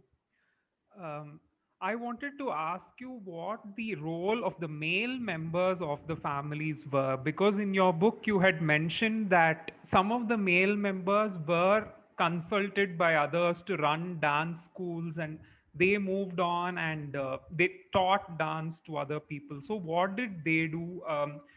And how different was the dance performed by them as compared to the women's dance? Because we hear of Gotipua and other kinds of dances where men donned the female attire and danced. So can you please explain more on that? Thank you for your question. I'm very glad you asked. Well, the only member of Mahari family, male member, who became a teacher in the Sangeet Natak Academy in Bhubaneswar is Pankaj Charandas, who is Haripriya's son-in-law. All the other teachers who were my teachers and my teachers' teachers were Gotipuas. That's how they became dancers. And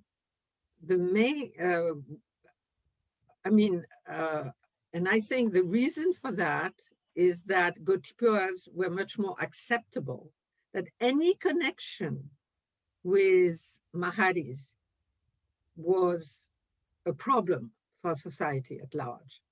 So especially in the Sangeet Natak Academy, which is trying to make dance, they're trying to erase the roots of dance, or the real roots, or they're trying to establish a new narrative of the pure virginal women, you know. They're trying very hard. So none of the Maharis were ever asked anything. Once, one of them was asked to talk about the decoration, nothing about the ritual, nothing about the meaning of the ritual. They tried to distance themselves. And of course, the Gotipuas never performed in the temple.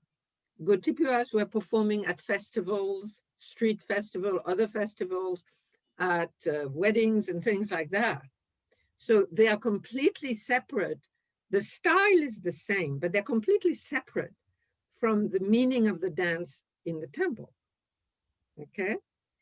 And Pankaj had to be very careful in order to keep his job and to have students and to have his daughters be recognized performers of Odissi. He was obliged to navigate this very delicate road where your tradition is unacceptable, simply as that, simply unacceptable. And Shreya, I'm glad Shreya spoke, because, you know, I've been away from that tradition for a long time. I'm now working in Peru, but things haven't changed. Shreya is telling me things are the same, which is what I suspected from the little that I know. Things haven't changed. And as Saskia says, the ones who've paid the highest price are the Devadasis themselves and their brothers, who were the drummers and the musicians. I think in Tamil Nadu, they fared better. I mean, I witnessed as a very young person a performance of Balasaraswati in the Museum of Art in Boston. Imagine that. At least. This is unthinkable with any of the Maharis. They would never be invited. So I'm not saying that the Devadasis in Tamil Nadu fared better. I don't know enough. But they were, to the extent that somebody like Balasaraswati was recognized as the great dancer of Bharatnatyam, which was never the case with any of the Maharis, never. And even the only male of their family, Guru Pankaj Charandas, had a very tough road to navigate, and he had to navigate it. So the great gurus, and he didn't turn out to be, I mean, he's recognized as a great guru, but the very famous ones are all from Gotipua background. Thank you so much. Thank you, Srinivas.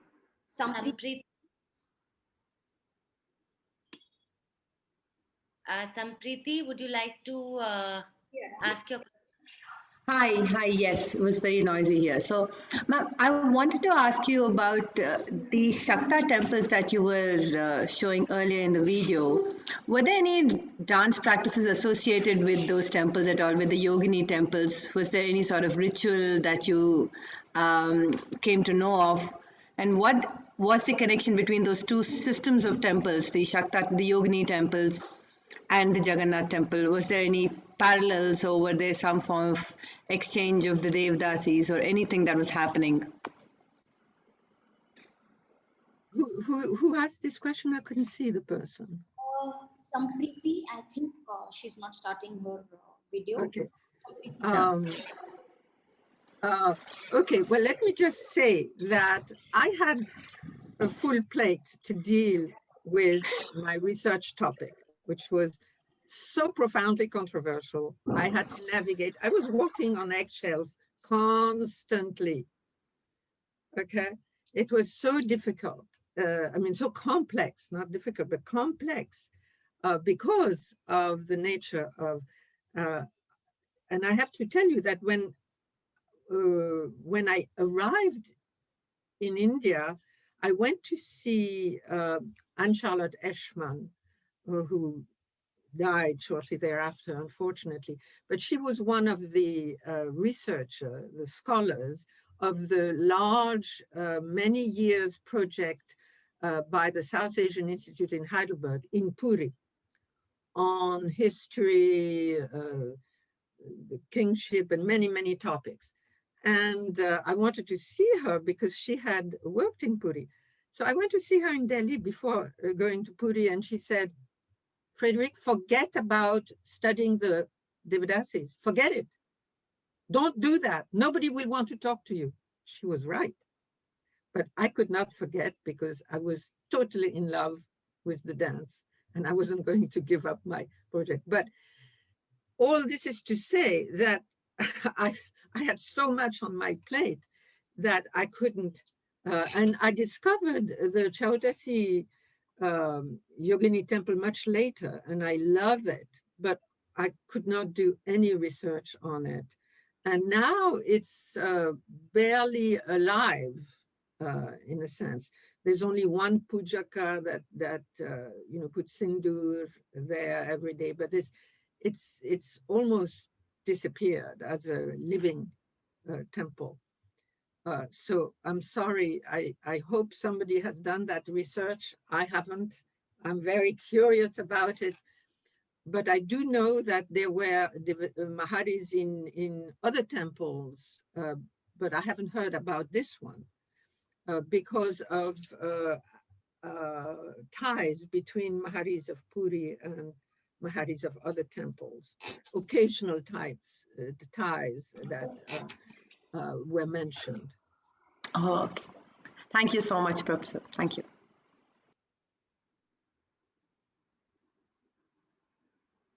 Manali, would you like to ask your question, please?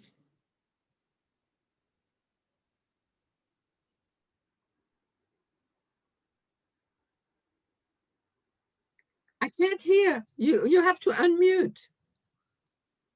I can't hear. Unmute yourself. Ask her to unmute herself. No, she is. She's not mute. She's not muted, but for some reason we can't hear you. Maybe we'll ask her to type it out. Would you mind if we just asked your question and kept you on the video? Yeah, go ahead. Ask her question. I think we'll have to do that. Monali's question is, considering that we had a Brahmin-dominated society, how did they allow the Mahari system to go down as they were the ones enjoying the sexuality of the Maharis?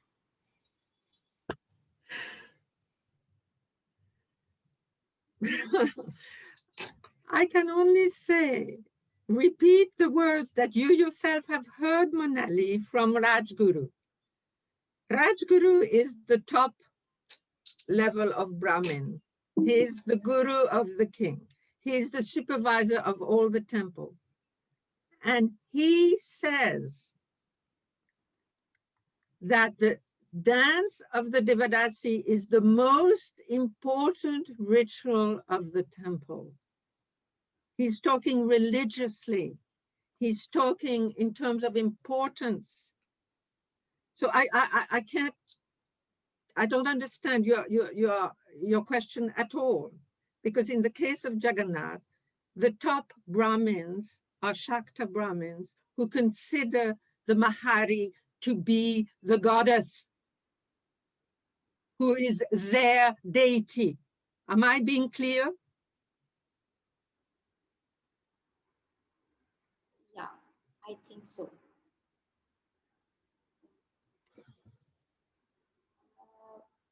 Where is Okay. I think who is next is Karishma. I am back. So after Karishma, I can ask if it's okay. Yeah. We asked your question and the answer has been recorded, Monali Akka. I'll send it to you. Oh, okay, sure. Thanks. Thank you. Karishma, are you there? Yes. Hi. Could you please ask a question? Hello, ma'am. Good evening. Ma'am, so my question is, was it necessary for Maharis or Devadasis to be sexually active, or was it up to them to be in a sexual contact or not? Let me repeat once again. The Maharis had to be sexually active, but they did not need, it was not a commercial exchange. Definitely not. They were independent women, and all the epigraphical and iconographical evidence and textual evidence, they were very wealthy women. Okay, we cannot judge their status from what was happening when I was there, and they were impoverished.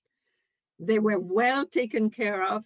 They were given, even they, in their lifetimes, a lot of gifts, very valuable gifts by the pilgrims. They were worshipped by the pilgrims. So they did not need a sexual relationship that for their sustenance. So in that sense, it was never prostitution, never. They chose their partner. They were restricted in who they could have as partners. They could not have outsiders from Puri. And they really should, they were really restricted to the king, people, the king, you know, feudatory kings, relatives of the king, and sebaks of the temple. But among them, these are thousands and thousands of people, right? And they chose who they had a relationship with. And typically, their relationship were very long-standing, like a marriage. And it was completely accepted in the culture and the families of the priests or the kings they had relationship with. Totally accepted. There was no resentment, condemnation whatsoever. So yes, they had to be sexually active because, as, and let me again quote Rajguru, without sexual union, not only Shiva is Shava, but the kingdom does not thrive. The sovereignty is actually comes from the woman. And this is why there has to be a, I mean, you know, he didn't have to do it if he didn't want to, but typically at their dedication ceremony after their menarche, the Mahari's first relationship was with the king, because the king needs that union to be a king, period, to have sovereignty. That's where sovereignty comes from, Aishwarja. This, you know, to convince you of that, I need to, you know, this is in my book. You know, it's based on a lot of material, both textual as well as ritual. It's not what people say, it's what is enacted and what is written. So yes, but it is not, never has been prostitution, which is you get paid for your sex. They chose who they had a relationship with. Except for the king, they couldn't refuse the king at their monarchy. That they couldn't refuse. That's true. But apart from the king, they chose their partners. And they did not need their partners for their sustenance. That is absolutely at the heart of things. They were, they used to be having their own lands. They were sustained by the temple and by the gifts of the pilgrims, not by their partners. I think Saskia Akka also wanted to add to this. Yes, can I add to this? Because I think this is a very important question, because it is the question of the basic confusion. I think it has been assessed again and again by Professor Frederique that it is actually very inauspicious not to be sexually active. There is no romanticism about the nun who is the bride of Christ, but actually sexuality is never consummated. It is very important to be sexually active, and that is why in the case of Tirutani, of Ranganaiki's dedication, 2 months after that there was a function which was the selection of a patron, a selection of a partner, and that is called Prayojanam. And actually that Prayojanam is literally a translation. The little translation would be application, the application of her auspiciousness to society and to also the king in the kingdom, to the land, to the cattle, to the harvest. And again, the king connection. Basically, Ranganaiki was married to the Katari, the dagger of the king, which was then actually the dagger of Murugan, who is the king and who is the god, and he carries a dagger. And her kind of power is in protecting and fertilizing the land, the kingdom, society, protecting from illness, fertility, children being born, calves being born, etc., etc. And I saw her still in this function, healing people of confusion by taking away drishti. But this prayojanam, which is the 2 months after the dedication, it is very important. The auspiciousness has to be applied. And how can it be applied? It has to be applied by having a partner. So at that occasion, a suitable partner. What? I couldn't hear you. For that, the prayojanam, the application of her auspicious statues is to find a living partner. And Ranganaiki also, she found a partner who stayed with her full life.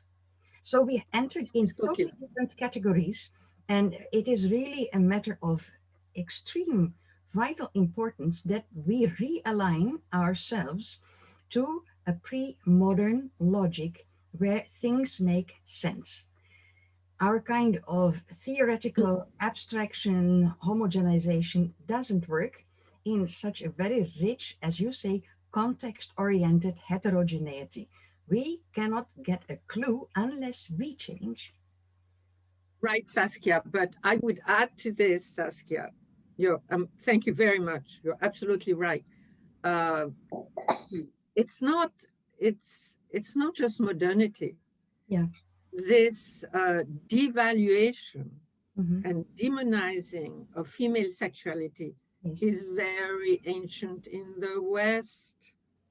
It is in our scriptures. The prophets did away with the Devadasi system in Solomon's temple. And ever since then, and we're talking about the 5th century before the Common Era, it's very old. And those texts have become the Old Testament of the Christians. So it's both Jewish text and Christian text.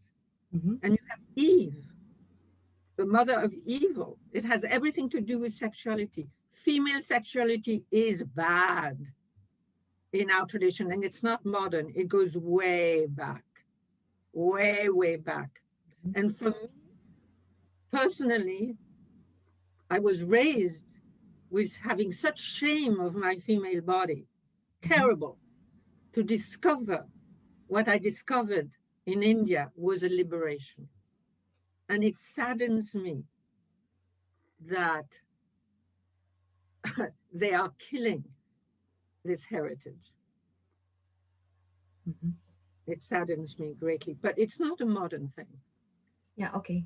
I agree with that. It's much broader and deeper. Thank you, both of you.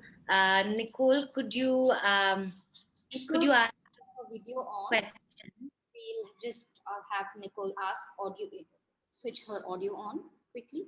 Yes, thank you very much. This is a very interesting discussion, and I loved your point about the compost pile and that fertility, because it reminds me, I'm also quite involved with this sustainable living agriculture area, and it reminds me that the compost pile is needed to regenerate the soil, and you could say that it's impure, you know, it's full of all these bacteria, and you wouldn't want that right next to the food that you're cooking in the kitchen, because that will spoil the food and is impure.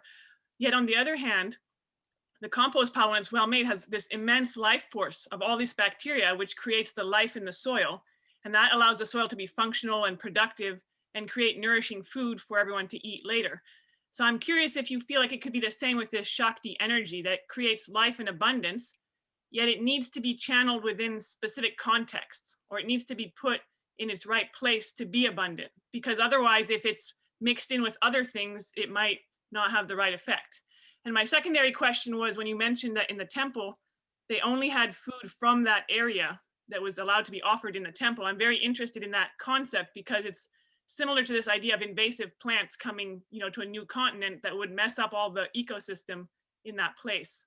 So I'm very interested in the relationship between the dance and the Maharis or Devadasis, and then the agricultural connection with the balance in nature. Thank you. Oh, I love your question. I wish I could see you, Nicole. I can't see you. Love your question.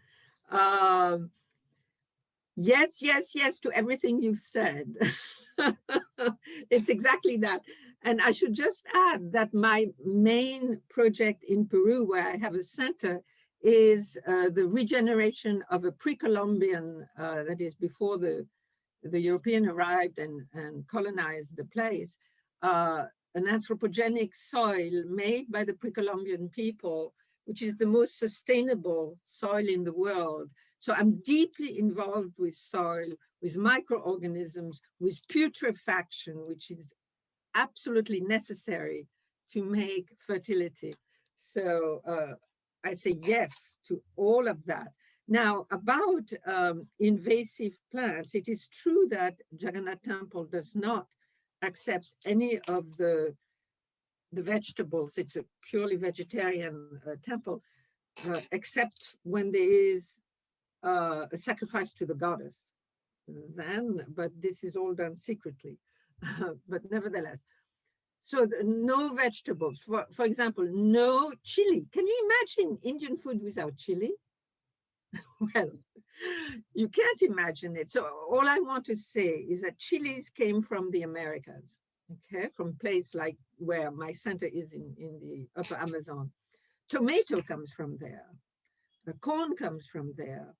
Potato comes from there. You know, so many squash, etc. So many plants come from the Americas. And certainly chilies and tomatoes, it's hard to imagine Indian cooking without those. So I do recognize that some plants that are transported become invasive and destructive, but some of them enrich the local food supply and culinary traditions. So I wouldn't blame all non-local. What I agree is that, you know, this kind of transatlantic transport of food over long distance is terrible. So we should really concentrate on food locally grown, just for ecological reasons. But there is a very strong connection between the temple as a system, as a large system, and the local ecology. And this is a whole fascinating topic that I've written about, and it's a very, very important connection. But I can't go into it. It's too complex and too long. Thank you very much. Professor Marglin. Madhvi Didi, Madhvi Mudgal, who was there, who's already featured in the beginning of the session today as part of the film. She would like to say something. You'll have to unmute yourself, Madhvi. You'll have to unmute. Thank you. Thank you, Professor Frederique-Apffel. Your work has really enlightened us in so many ways, because things were so shrouded in mystery, and you've clarified them for us. Thank you very much for that. But this is going on another tracks. Being a dancer, I always wanted to know what their dance was like, because what we saw, in the 80s was really, even if they had danced 25 years earlier, there was not much content in terms of, the technique of dance. Unlike the South Indian Devadasis, who had this whole margam going for them, a whole lot of musical treasures they had. We had, of course, the Gita Govind and the Oriya songs, but in terms of technique, dance technique that exists now, whatever we saw of the Maharis, there was not much to see. Did you see anything more than what, in terms of dance purely? Yeah, that's hello, Madhavi. Yes. Lovely to see you. Well, I presented myself when I got to Puri as a dancer, which was not a lie. I was dancing at the time, and I started by taking classes almost daily with Kokila. But she was at that time already beginning to be arthritic, in her mid-50s, so she couldn't dance a lot. I did recognize that the vocabulary was very similar. What hadn't happened for the Maharis is to make their, well, they say that the Batu Nritya, which we all learned, Batu is based on the dance in the Natamandir, the Shakta dance, okay? Yeah. But I could not go into the details of the techniques because they were not up to par, shall we say. They were too old, right? And they were not thinking of it in terms of items of a presentation. Yes, of course. They weren't, only because the technique, not the items. But in terms of But technique. the technique, I mean, from what Kokila was teaching me, I recognize it's the same. I mean, the fact the teachers, I mean, Pankaj is from their family, was taught by his Mahari relatives. Pankaj style, but his style, once you are teaching in Sangeet Natak Academy, once you are in that world of art and performance, you can't stick, and certainly he didn't want to stick only to what the Maharis did, because that had such a bad reputation.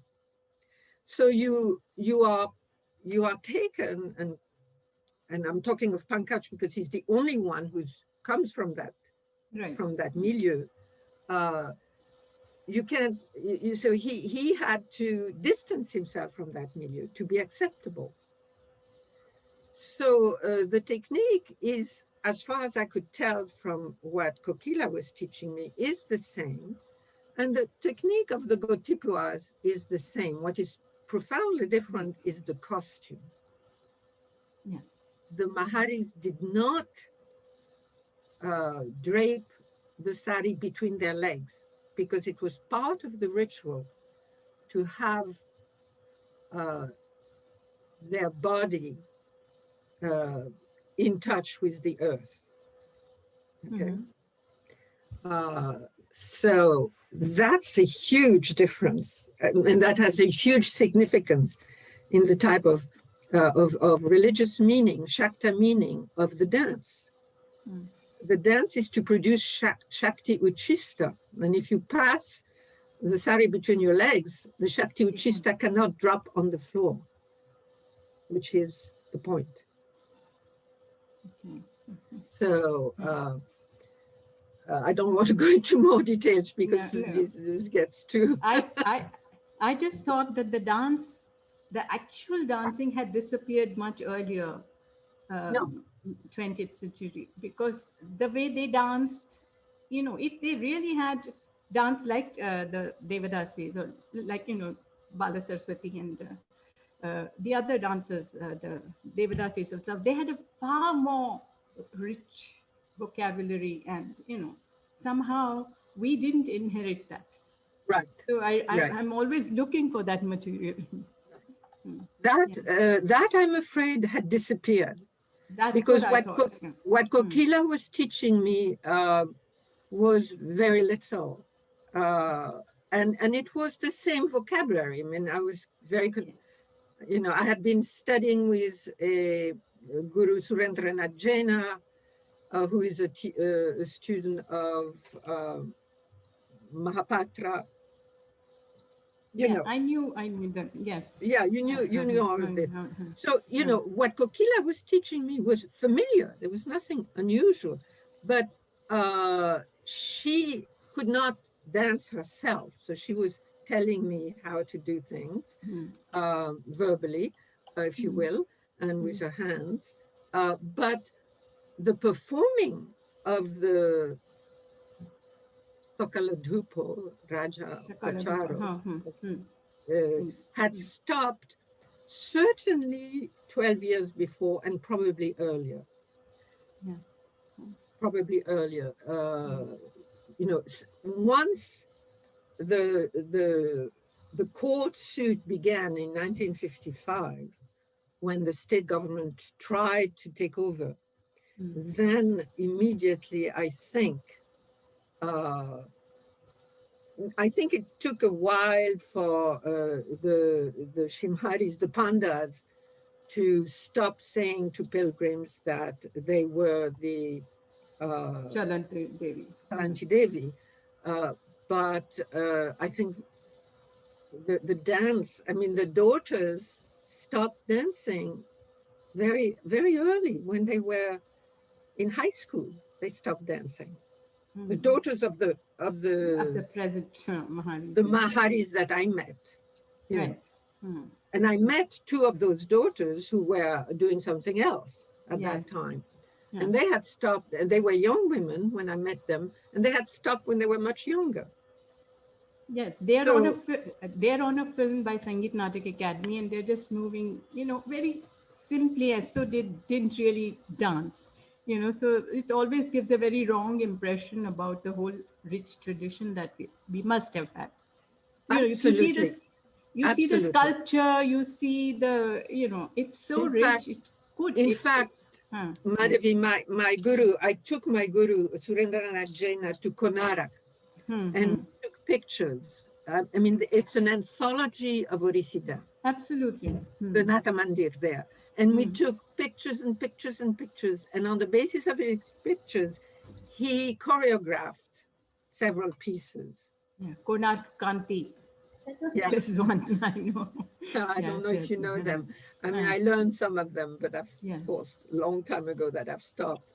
And this is where we need to go. I mean, the Gotipua tradition has persisted through all the gurus, the well-known gurus. Pankaj must have included some Mahari things, but we have lost a huge amount. And I think we need to do the kind of, you know, investigation through iconography and other means. I mean, thank God for the Gotipua tradition. That's what has kept the art alive. Thank God for it. Yes. But the Mahari tradition, unfortunately, had disappeared by the time I got there. Right. That's the impression I had, so I wanted to check with you. Thank you very much. Yeah. Thank you so much. Professor Frederique, we have two more questions, but I have to request you to please answer very short answers if possible, just because most of our viewers have been here for over 2 hours now. It's dinner time here in India, so I think people are going to start wanting to drop off the conversation. So Dr. Palaniappan, could you please ask your question? Yeah, quickly just unmute and ask. You don't, yeah. Yes. Then my question is very quick and easy. Has there been a tradition of female priesthood either in big temples like Puri Jagannath or in the countryside in Orissa? I would probably say, well, it depends what you mean by priesthood. If it's a priest to offer food, it would never be women. And that is because food has to be pure. And women, because of menstruation, can be impure. So the priestess, I would call the Maharis priestesses. Or they're more than priestesses. It's like in the ancient Near East, the great goddess Ishtar had her priestesses called Ishtaritu, the priestesses of Ishtar in temples. The problem with South Asia is that you have both the auspicious and the pure, right? And they're different. So only the women can bring auspiciousness, which is everything we've discussed: protection from evil, protection from aggression, fertility, good life, good rains, no famine, no disease, etc., etc. But the priests who offer food, and that is at the heart of temple ritual, daily temple ritual, cannot be women. So women in the Mahari, in the Devadasis, were certainly in the Shakta tradition, were central, key, and you could call them priestesses, but they're not priests in the narrow sense, the narrow Hindu sense of offering food. But they are priestesses in the wider sense of being the goddess, and the goddess being absolutely central. So I hope that helps. Thank you. Thank you, Palani. Can we have Chitra Sundararaman ask a question? Okay. This is both for Dr. Marglin as well as Saskia. First, I want to say thank you very much. I met Dr. Marglin at Smith College, thanks to Swami Aghiran Bharati, who introduced me and asked me to come and see you. And your daughter was about 6 months at that time. And the very first time you gave me your, not your book came later, which I completely ate up, but your printout of your PhD again, and I was like completely blown. It was a big zap moment for me and has informed a lot of my understanding. My question to you here is, since we talk about these various traditions in a lot of different places in India, taking that same anthropological ideas that Dr. Swami Aghiran Bharati himself wrote about great traditions and little traditions, do you think that dance in temples also belong to one of the great traditions, or are they still considered regional traditions? And the second part of that question is, given that we have this big weight of the context, how are we to deal with these histories and these rituals when we take them now into a so-called presentation form of dancing in secular spaces, thus creating a temple on the stage, as Dr. Avanti Meduri puts it? Does that agree with the context in which it was first performed? Let me answer first the first part. The Mahari tradition in Jagannath temple, in any great or even not so great temple, is a great tradition. It is, the Natya Shastra was written centuries, if not millennia ago.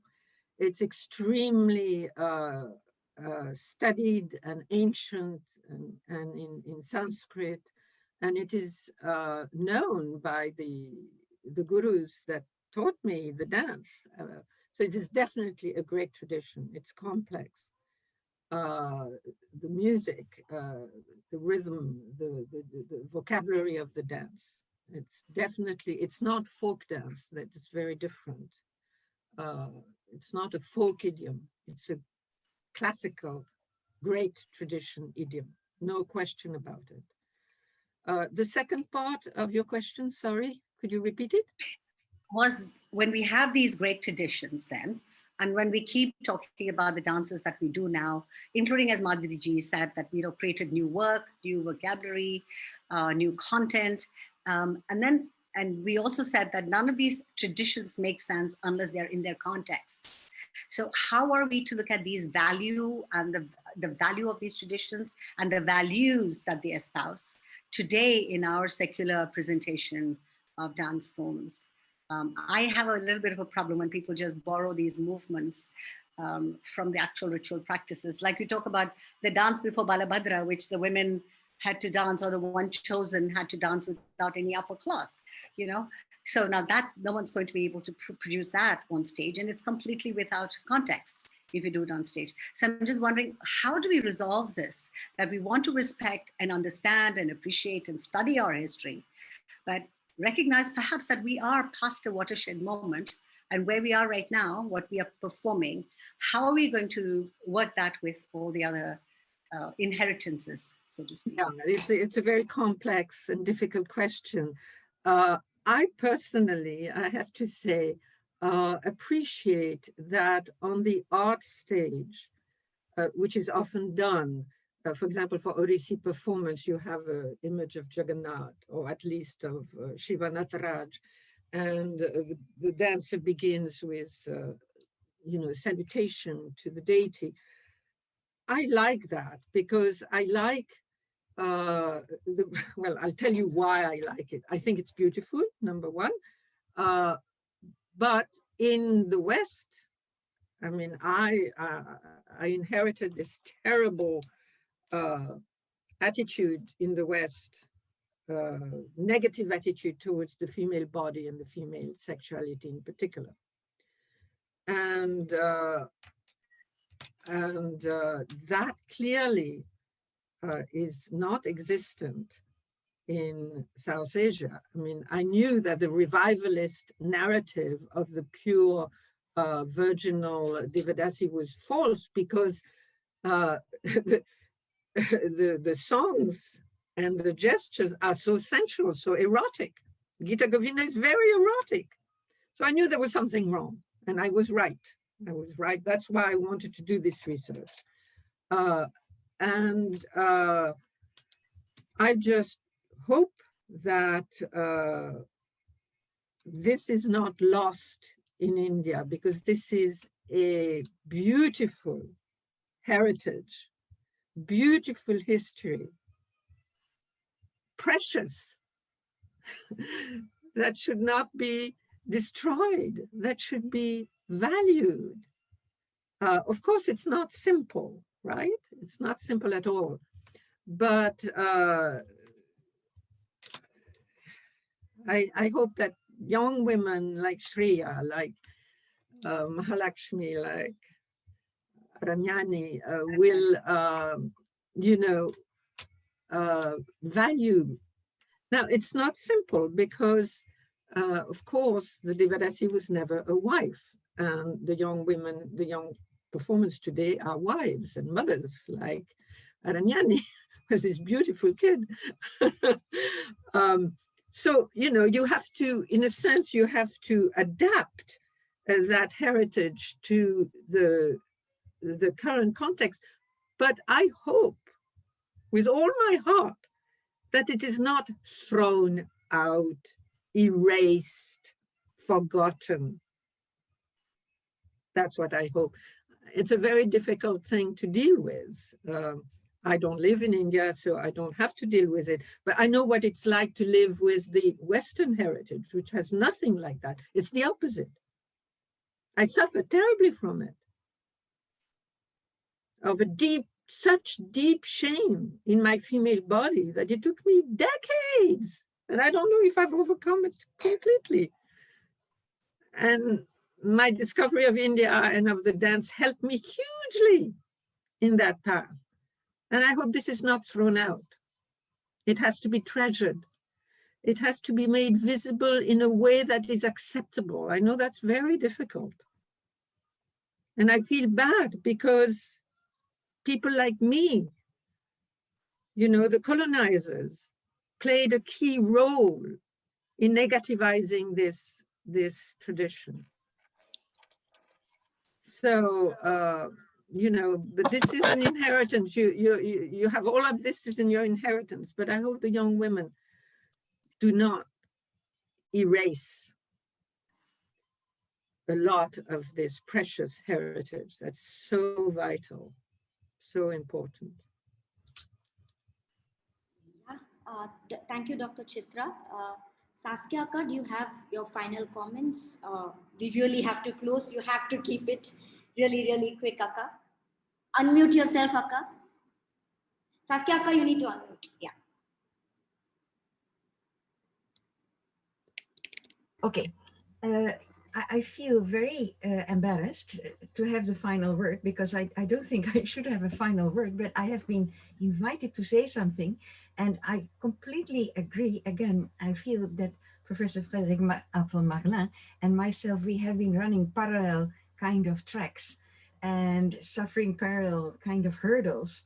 And the kind of situation where I am now in my appreciation of this tradition is actually that what is happening today, that is people embody forms, but these forms are no longer embedded in a shared feeling of its origin, place of origin.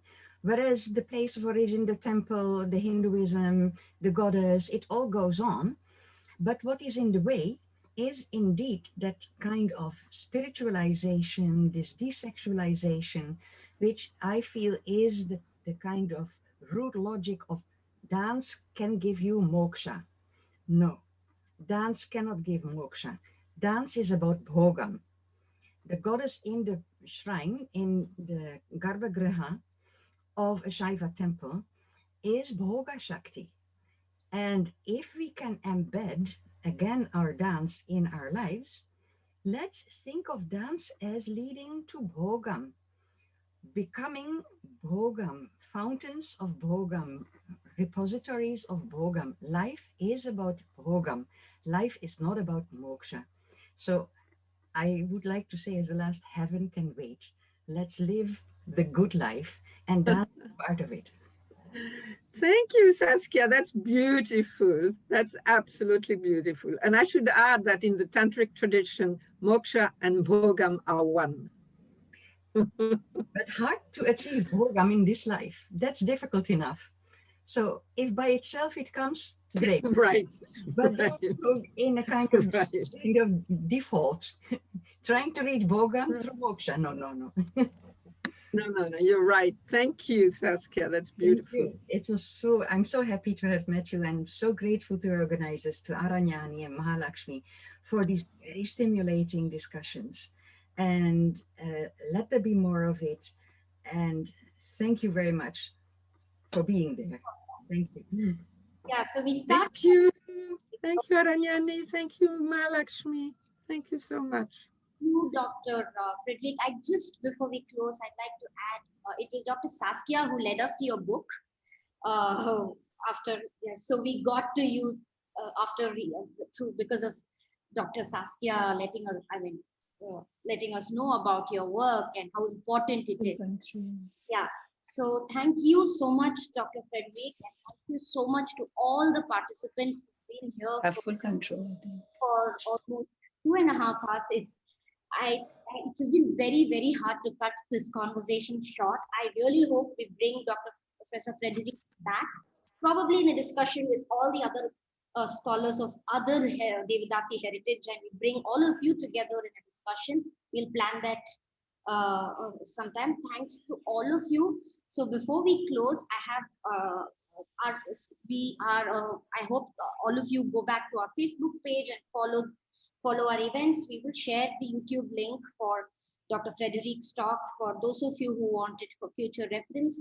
Her material is available on our Google Drive. You can write to us on Facebook or Instagram and reach out to us, and we'll send you her material.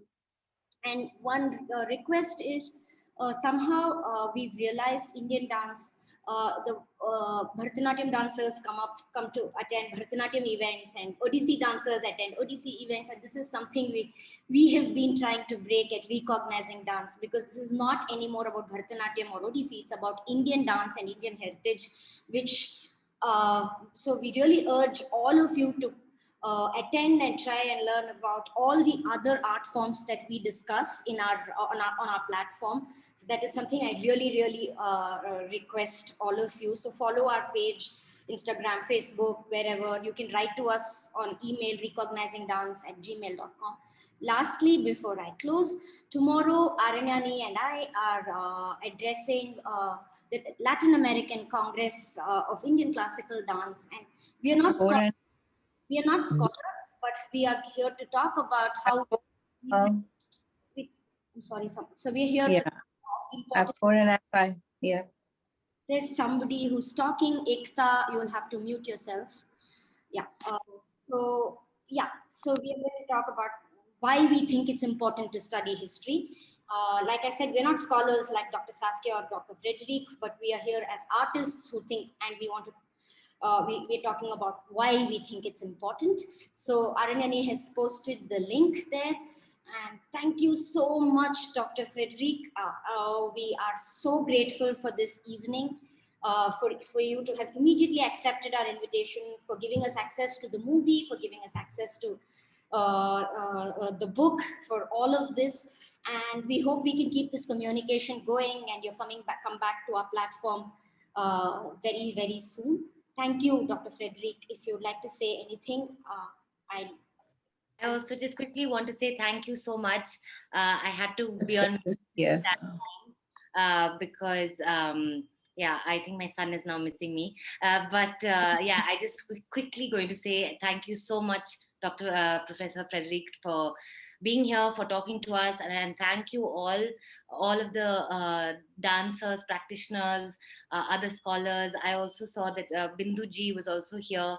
I'd like to thank her also for being here.